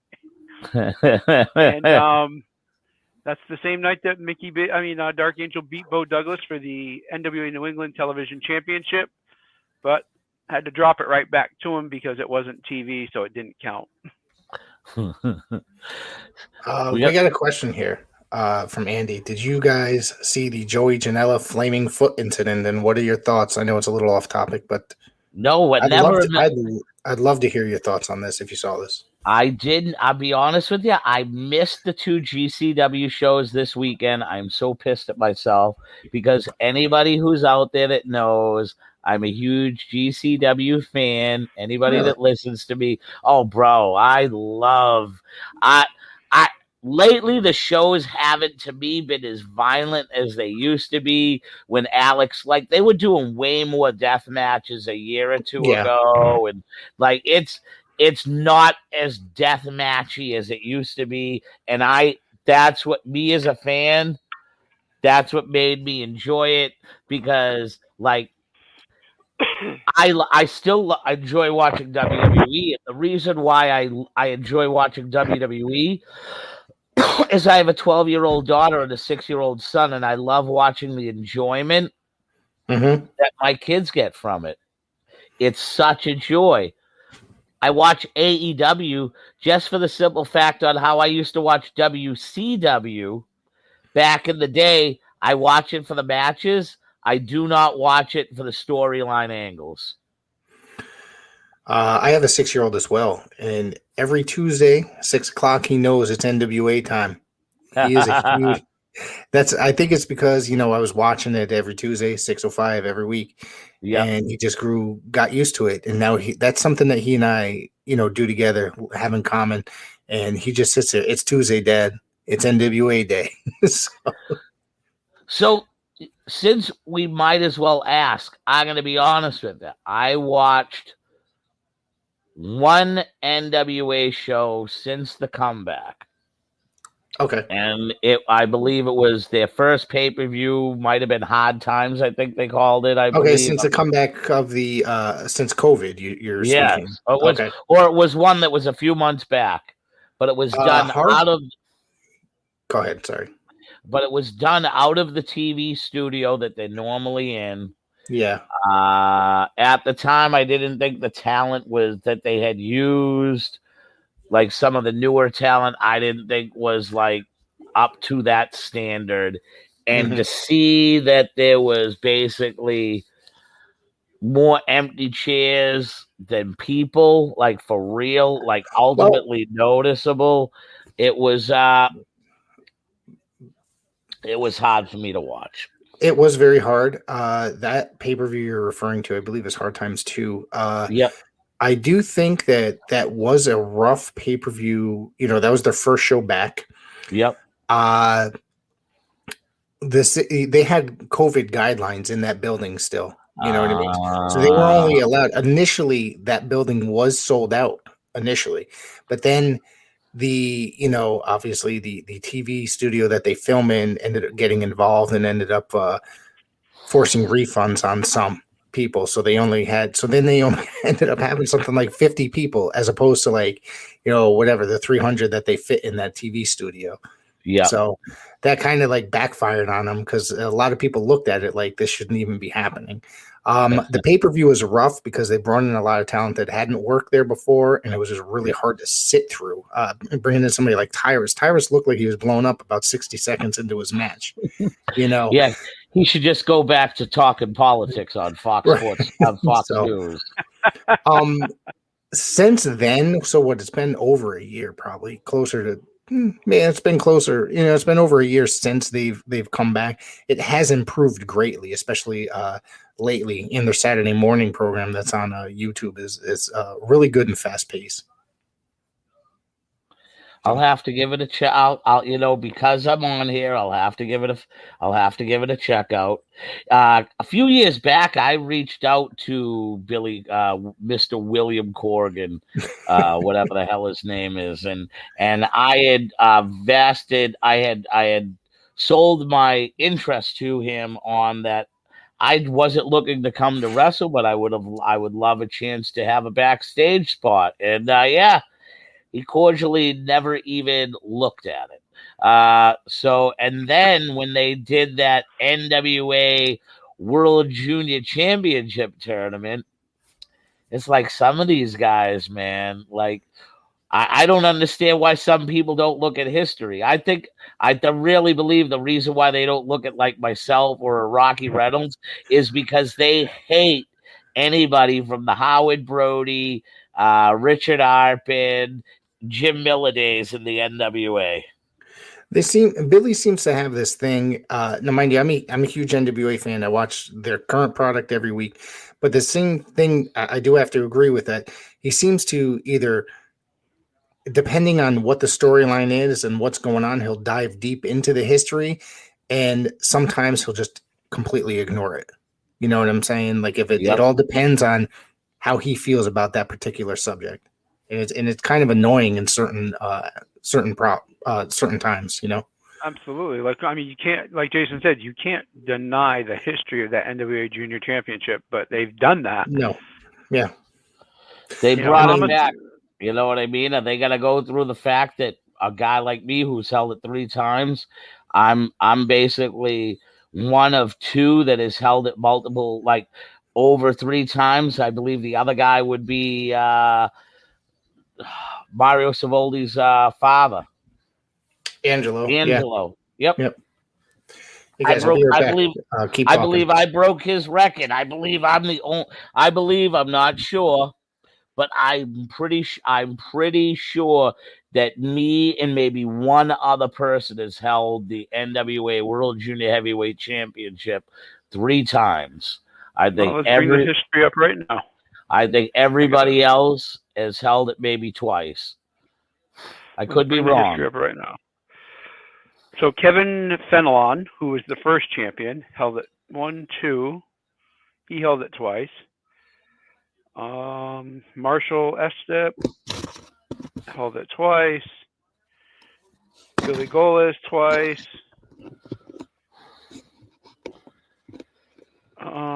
There's not many people. Mike Clancy twice. Angelo Savoldi 3 times, 4 times. Oh, so Angelo held it more times than me.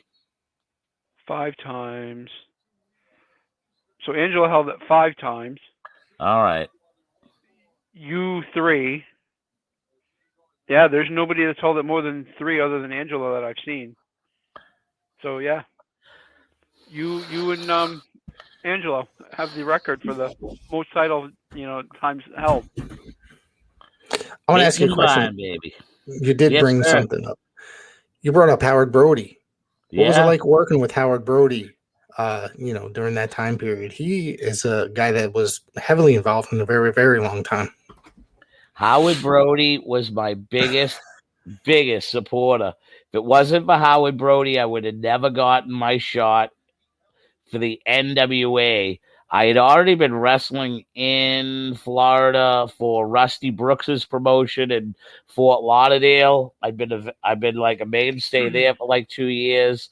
Then there was another little promotion down there ran by Bobby Rogers that I worked for. Bobby Rogers is most famously famous for trying to sell his organs online back in the late 90s, early 2000s. Yeah, it made like national news and everything. Hilarious, funny shit.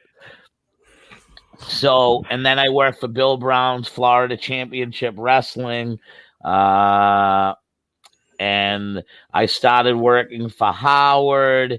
Then Howard Howard loved my stuff. And he was a huge advocate for my push and my rise in Florida. From getting to work for him, I went on and I was Kenny Garrett, who was Santana Garrett's dad, became one of my best friends in the business. I lived at Santana Garrett's house when they were just growing up. They were probably my kids' age, 11, 12 years old. And I lived at their house for a summer. And I trained Kenny's wrestlers for him. And Kenny used to drive me around. I used to have like 6, 7 bookings in a week, Friday nights, double and triple shots. And Kenny, his whole thing was, I'll let you live at my house for free. I'll pay you to train my wrestlers. And then he goes, I'll give you, and then I'll work this deal with you, because he owned this part of his brother's construction company. The part he owned was the downspouts and things of that nature. But he had a crew that used to put all this stuff up. So what I used to do is I used to take these cement footings that were forms that were I call them duck's feet that you put under your drains so the water drains away from your house. He made them out of cement. So there was 100 forms. 50 had to be in circulation at a time. So you make 50, you let them dry. And then you make another 50 the midway through, so that when they dry, everything was in rotation. So I was getting $1 a day for each form I fucking made. So I was making anywhere from 50 to 100 forms a day. He had one of his wrestlers used to pick me up, drive me to the gym, bought me a membership at the best. It was an incredible YMCA. And then he would take me to this wicked awesome Japanese grill where the Japanese guy used to let me take lo mein and fresh beef with garlic or chicken with like. So anyways, Howard Brody, if it wasn't for Howard Brody, I would have never. I'd be up my career at wrestling in Florida would have never been as strong as it had for like a 4 to 5 year span. Andy wants to know, did you ever work for Ron Nemi in Florida, and did you ever work a team called the Vandals? I did work for Ron Nemi, and I really can tell you this. There's so many people that I worked over my career. The name doesn't stand out, but if I didn't work them, I probably knew them. All right. But yes, I knew Ron Nemi. I believe he was the promoter at the WrestlePlex where I won the championship. It was NWA Florida, I believe, or IPW. Yeah, I worked for Ron Nemi. I believe I worked Jet Jaguar for him. Oh, okay. That's a name I haven't heard in a long time. Jeez. Yep, Jet and I locked horns a couple different times. Me and Lex Lovett we feuded for almost 8 months in Florida. Let me ask you something. Lex was a hell of a talent. I came across something while doing some research today. Now, this is a name that was probably pretty well known in, working for the Savoldis, and he was a enhancement talent, if you will, for lack of a better term, in WWF. But you did work with, where the hell is it? Tony Ulysses. What the hell was that like? Tony, man, that was the crown jewels. That's what I did, an alter ego gimmick known as Bad Boy Jason. I was a confused young man and did not know that my best friends were on the other side of the fence. And yeah, we were so into the gimmick. We was gonna go. They wanted to go dance in the gay parade. I was like, dude, I am not doing that. Not just because I didn't want to do it, but imagine going into a parade and your gimmick is a gay dude and you ain't a gay dude and you're playing a gay dude and you do it better than the gay dude. And then come to find out that you ain't a gay dude, and now the gay dude knows. What if that gay dude takes it as an insult and then wants to, you know what I mean? So I didn't want I didn't want them to think we was bashing them or any of that. Like I want to know, because I just at the time in life there's two sides to a coin. Some may think that that's funny, or oh wow, we appreciate you, but Dick just always that dude that's gonna be like, you're making fun of us. That's an insult. You shouldn't have been doing like. Nowadays it'd be a hate crime. Yes. Yeah. So Soul Man, he had a partner, and they used to be the tag team champions in Bedlam from Boston, and Tony Ulysses and Grant, and that was the name of the team, and they used to feud against Richard Byrne and Dan Petrie. I remember it so well. Bedlam from Boston on Sunday afternoons at noontime on Channel 25. So he's another guy. Like, I grew up watching this guy on television. Same. Yeah. And then he becomes my manager. And he loved, like, this guy told me when I was going through a real good hot streak on other promotions when I wasn't doing Bad Boy Jason. And he just loved my matches. He loved the way that I didn't talk a lot. He used to love it when I would say in the back to the boys, we got 15 minutes. I'm over. Why don't we just, we'll do the ordinary work back and forth. This is the double down, and we'll shoot a couple of falsies, and this is the finish. I never called falsies with anybody. I just hoped that they had watched me wrestle in the past, because 9 out of 10 people, if I was on the card, even the day and age of not truly having internet, I already had watched guys wrestle. So I already had a good idea on what I could do with them and what they could do with me. And I just, listen, Al Snow said it best, that we live in the map, and he said it before GPS. He said, you guys all live in the MapQuest generation, whereas I live in the map generation. So if I come up to a roadblock, MapQuest ain't telling me where the fuck to go. But you know what that map in my hand is going to do? It's going to tell me where to go. Wrestling matches are not a guaranteed journey. It's a guaranteed time to the end, but what goes on between to the end, no one can dictate. So to have this, who's to say it's going to go this? And when you concentrate on making it go this, you take everything out of it to a certain aspect, because you need the fans to cheer. Once you stop acknowledging the fans that are there, it don't matter what you're doing in that ring. It becomes unentertaining, because you're not wrestling for the fans. You're now wrestling for yourself, and that's not what it's about. So I had always listened to the fact that it was going to be a better way for me, because I was going to stand out differently on a card, because my matches were always going to look like they was kind of like a fight. Right. All right. Mick, what do you have? They were fights a lot of times. And you know, like I said, I've shared the ring with you numerous times, and I can't recall one time that I ever saw a match that you were a part of that just it didn't look real. Thank you. It was, I'm trying to recall, and I can't recall. I used to have really good matches with the masshole Mike McCarthy. We used to love to beat the shit out of each other.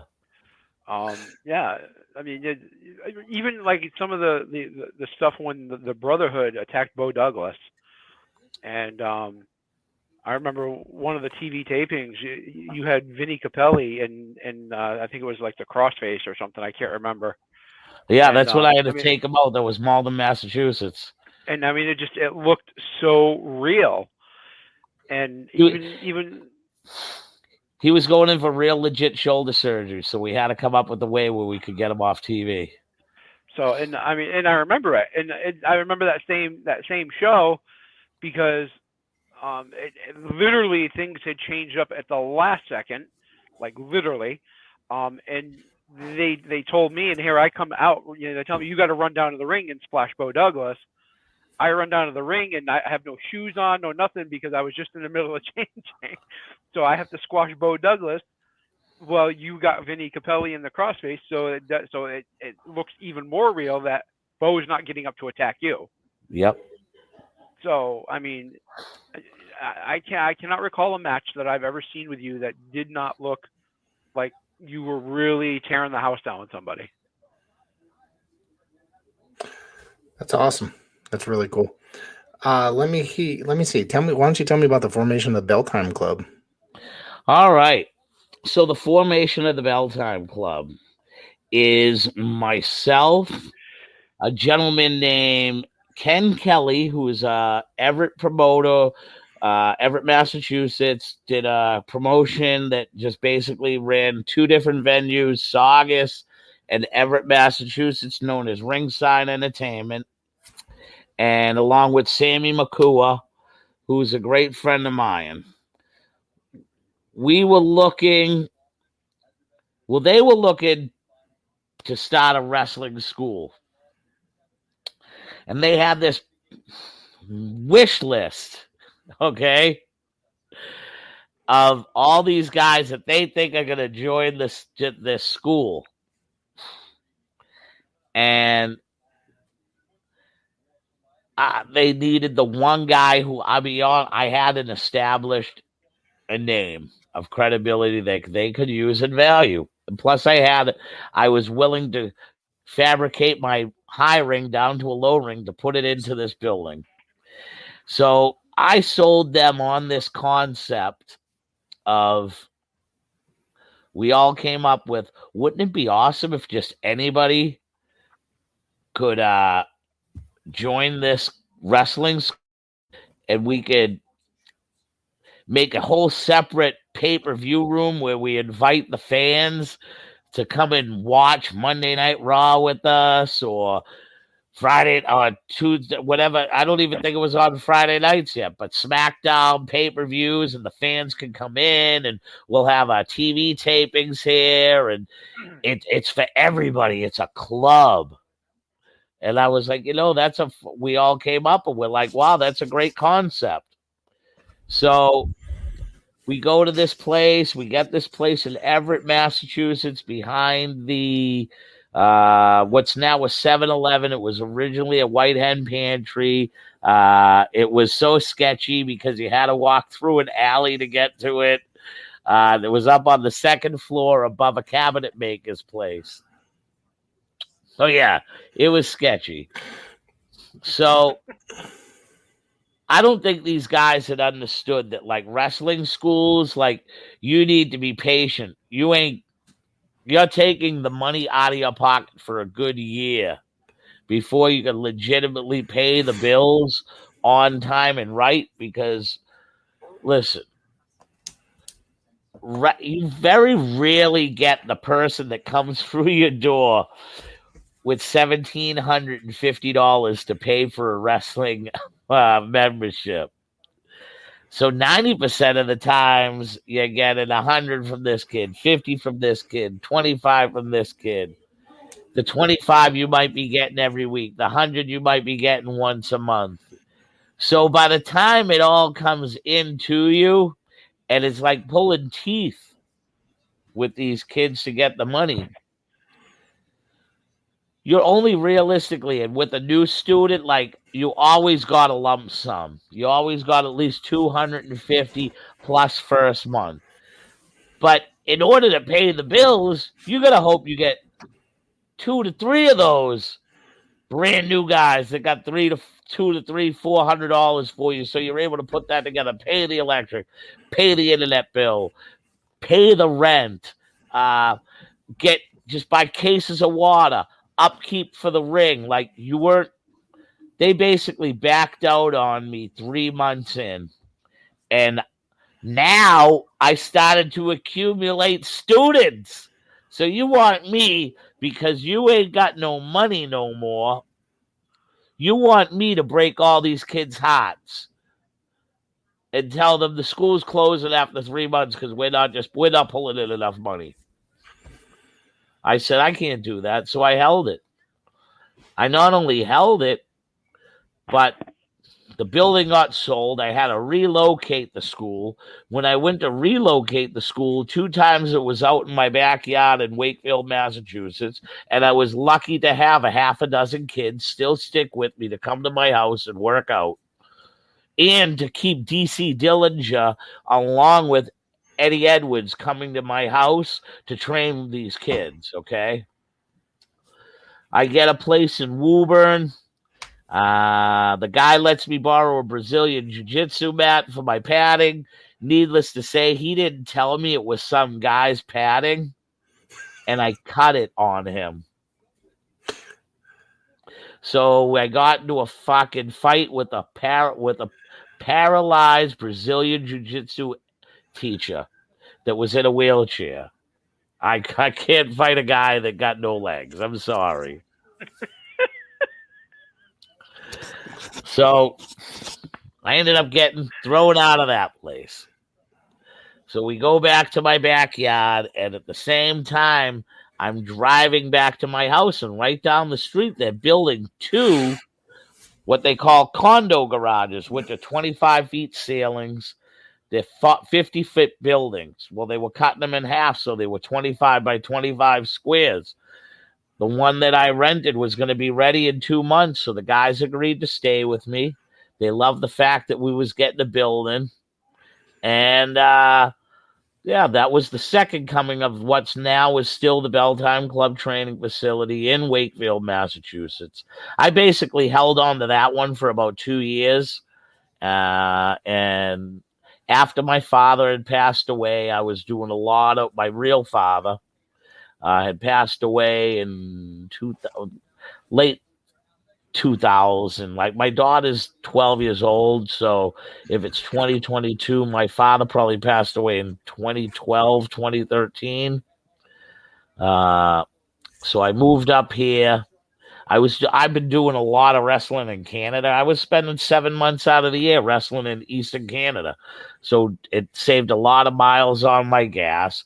And I knew every promoter in the state of Maine, so I didn't lose out on anything. Was the talent worse? Yeah, Maine, other than with the huge movement of Randy Carver bringing quality wrestling into Maine wrestling was the absolute drizzling dog shits, and you would learn nothing here.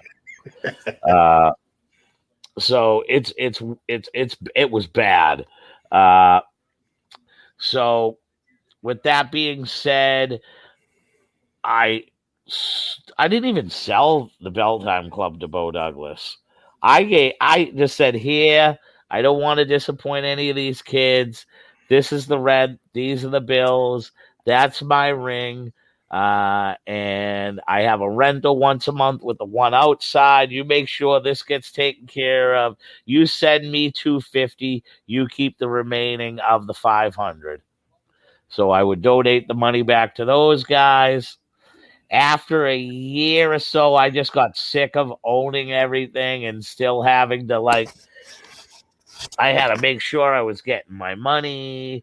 I wasn't getting any benefit back from loaning my stuff to them anymore. I had given the company basically away. It would have been nice that you're using all my stuff, and there was realistically, I was giving money to them. I was splitting my ring rental, which was automatic money for them that they could put to the club.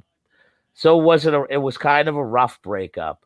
But I hold no ill feelings because Beau has done an incredible job with the club. Yeah, Beau's done a great job. He's produced some great guys that I'm giving him the gratitude. A guy like Channing Thomas, a guy like Alec Price, all began wrestling at the Belltime Club in Wakefield, Massachusetts, being trained by the likes of Beau Douglas and Benny Jukes, who is a mainstay for the big time wrestling product, Benny. So yeah, the Belltime Club is a great place to be. I know you mentioned Game Changer before, but what do you watch as far as do you watch anything that's independent wrestling outside of that today? And who do you see becoming a big star and such in your in the independent scene these days? I think if a guy like Alec Price puts on size, I think eats a cheeseburger or two. Yeah, I think Alec, when you look at him, just that face, you just want to kick him between the eyeballs. But amazing talent. Yeah. Yes, he's a great kid. But you put 25 pounds on that kid at different places. And yeah, I think that kid can be something. That stupid look he gives you with the lip curled up, and just how arrogant and like pompous he is. He's a fucking little prick. Like, I want to just punch him between the eyeballs when I see him, but at the same time, I want to hug him and squeeze him and call him George. You know what I mean? That's the quote from a famous Bugs Bunny cartoon. Hold him, squeeze him, and call him George. Yep. And yeah, I love Alec. I love me some Alec Price. I believe another guy, and they're both Beau Douglas guys. I believe another guy is Channing. Yeah. Channing Thomas. He's getting out there. Great look, getting out there. Alec is working GCW next month, I believe. Oh, wow. Yeah. I see him every week. He works on the Wrestling Open shows on IWTV. Okay. Yeah, he's really, really good. I'll give you one. I'll give you another one I really like, and he's a GCW guy. The kid there, dumb young and broke there, the blonde kid. I call him the love child of Beau Douglas. Oh man, I'm having a mind fart. Having a mind fart. But anyways, if the name comes up, he's a blonde kid. He looks like Beau Douglas's love child. Horrible that I would think the guy is a game changer, and I forget his name. But he's from Young, Dumb, and Broke, and he's one of the mainstays in GCW. Jordan Oliver.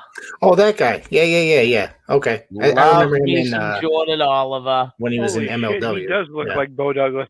Yeah. Yep. And he's put on size since the pandemic. He has put on size.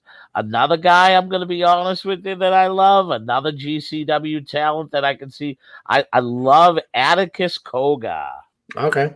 All right. Atticus Koga reminds, like, he could be the rough version of an Adam Cole, baby. He's got that Adam Cole look. He's got a mean streak when you look at him. Those ugly ass piercings that he got make him look rough and tough, as they say nowadays. Like, you know what I mean? Anybody that wants to fucking make them face a pincushion, man, you gotta, that's a tough motherfucker. All right, Mick, do you have anything else you want to bring up? I don't know. I think he's done. I think he's done enough, unless he's got more. I listen. Why don't we save it for a part 2, and maybe I watch a little bit of some NWA action, and we can talk in about a month or so, and I can tell you what I think of Powerr and some of the other ones, because my wrestling watching will definitely open up in the next couple of weeks, because my work season ends.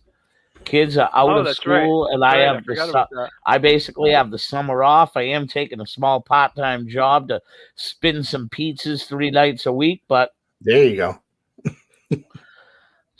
Got to be able to make some money. Jason, I want to thank you. Up and see you, brother. Yeah. I want to thank you for coming on tonight. This has been something I wanted to do for a very long time. I've seen you wrestle in person many years ago. So this was kind of like a dream come true in a way. So I want to thank you very much. I'm looking forward to definitely having you on again soon. Oh, brother, I could do a part 2, part 3, I can go on. I can go on with, like, I could even give some inside stories on what some of these the old school meetings were like. I can talk about the convention that happened in Corpus Christi and my meeting with Jeff Jarrett. We can save all that shit and just some of the things that happened. I got some good road stories too about the NWA. I'd love to hear it all. Definitely. Thank you again. All right, brother. Thank you very much. And anybody out there right now who's listening and they're like, wow, that Boston bad boy, he's a funny ass motherfucker. Go out and look me up on YouTube, Jason Rumble, or subscribe to my network, which is known as the Gorilla Position Network. And every week we have a live streaming round table of knuckleheads such as myself, my producer, Micky Biggs, and we talk armchair fucking results from Monday Night Raw. We shit on Sasha Banks for being a douchebag, but and then I do my own. I do a New England sports podcast all on its own that's shared on that network. It's called Talking from the Cheap Seats with Rumble and my buddy, the Great Gazoo. Other than that, YouTube has my matches. And, like tonight, told a guy about Bob Backlund. He not only seen me against Bob Backlund, he got to see Rikishi back that ass up, back that ass up, back that ass up on my fucking nose, okay? Which, like, you know, other than the $500 I got for that, that money smelled really good. You know what I mean? I get made fun of for that by students in the school, but they don't understand that was like, that's such an honor. Yeah, I'll take his ass to the face in front of 500 fucking people. Woo! Like, what other people other than wrestlers think that's cool? Okay? Yeah, like I was like, oh, I'll do it, you know. Like, but anyways, I greatly appreciate being on here, talking wrestling, NWA, my own life, your life. I just love to talk, and you know, I greatly appreciate it. I look forward to coming on once again. Absolutely, we're definitely going to have you. Thanks. Thank you very much, boys. Tell everybody when the next Gorilla Position show is on.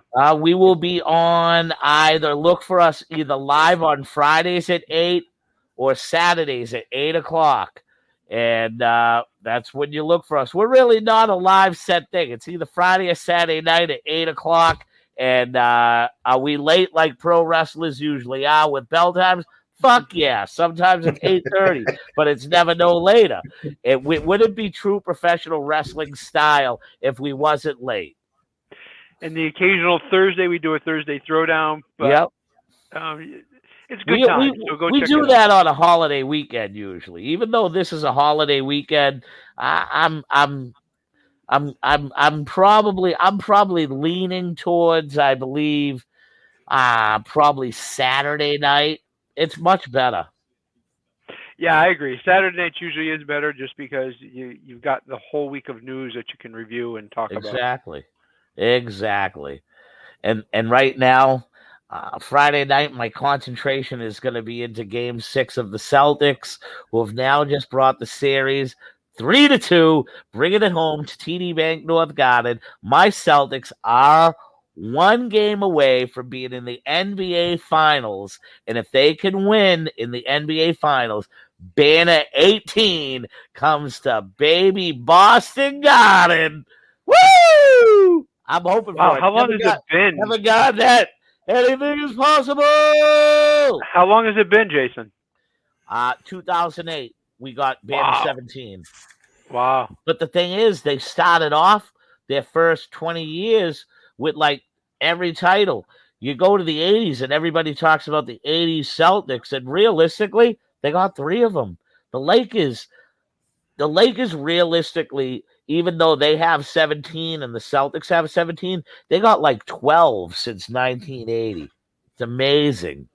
Nice. Amazing. But anyways, if you want to hear me talk sports, the Gorilla Position Network, that's the only solid night upon my podcast right now is Wednesday nights, talking from the cheap seats, Rumble and the Gazoo. What you gonna do when we talk sports better than you? Thank you very much. Exactly. I'd like to thank you for coming on, Jason. It's been great. And as usual, we'll see you on the Gorilla Position. All right, brother. Make sure you tune into that, everybody. Have a good evening. Thank you very much.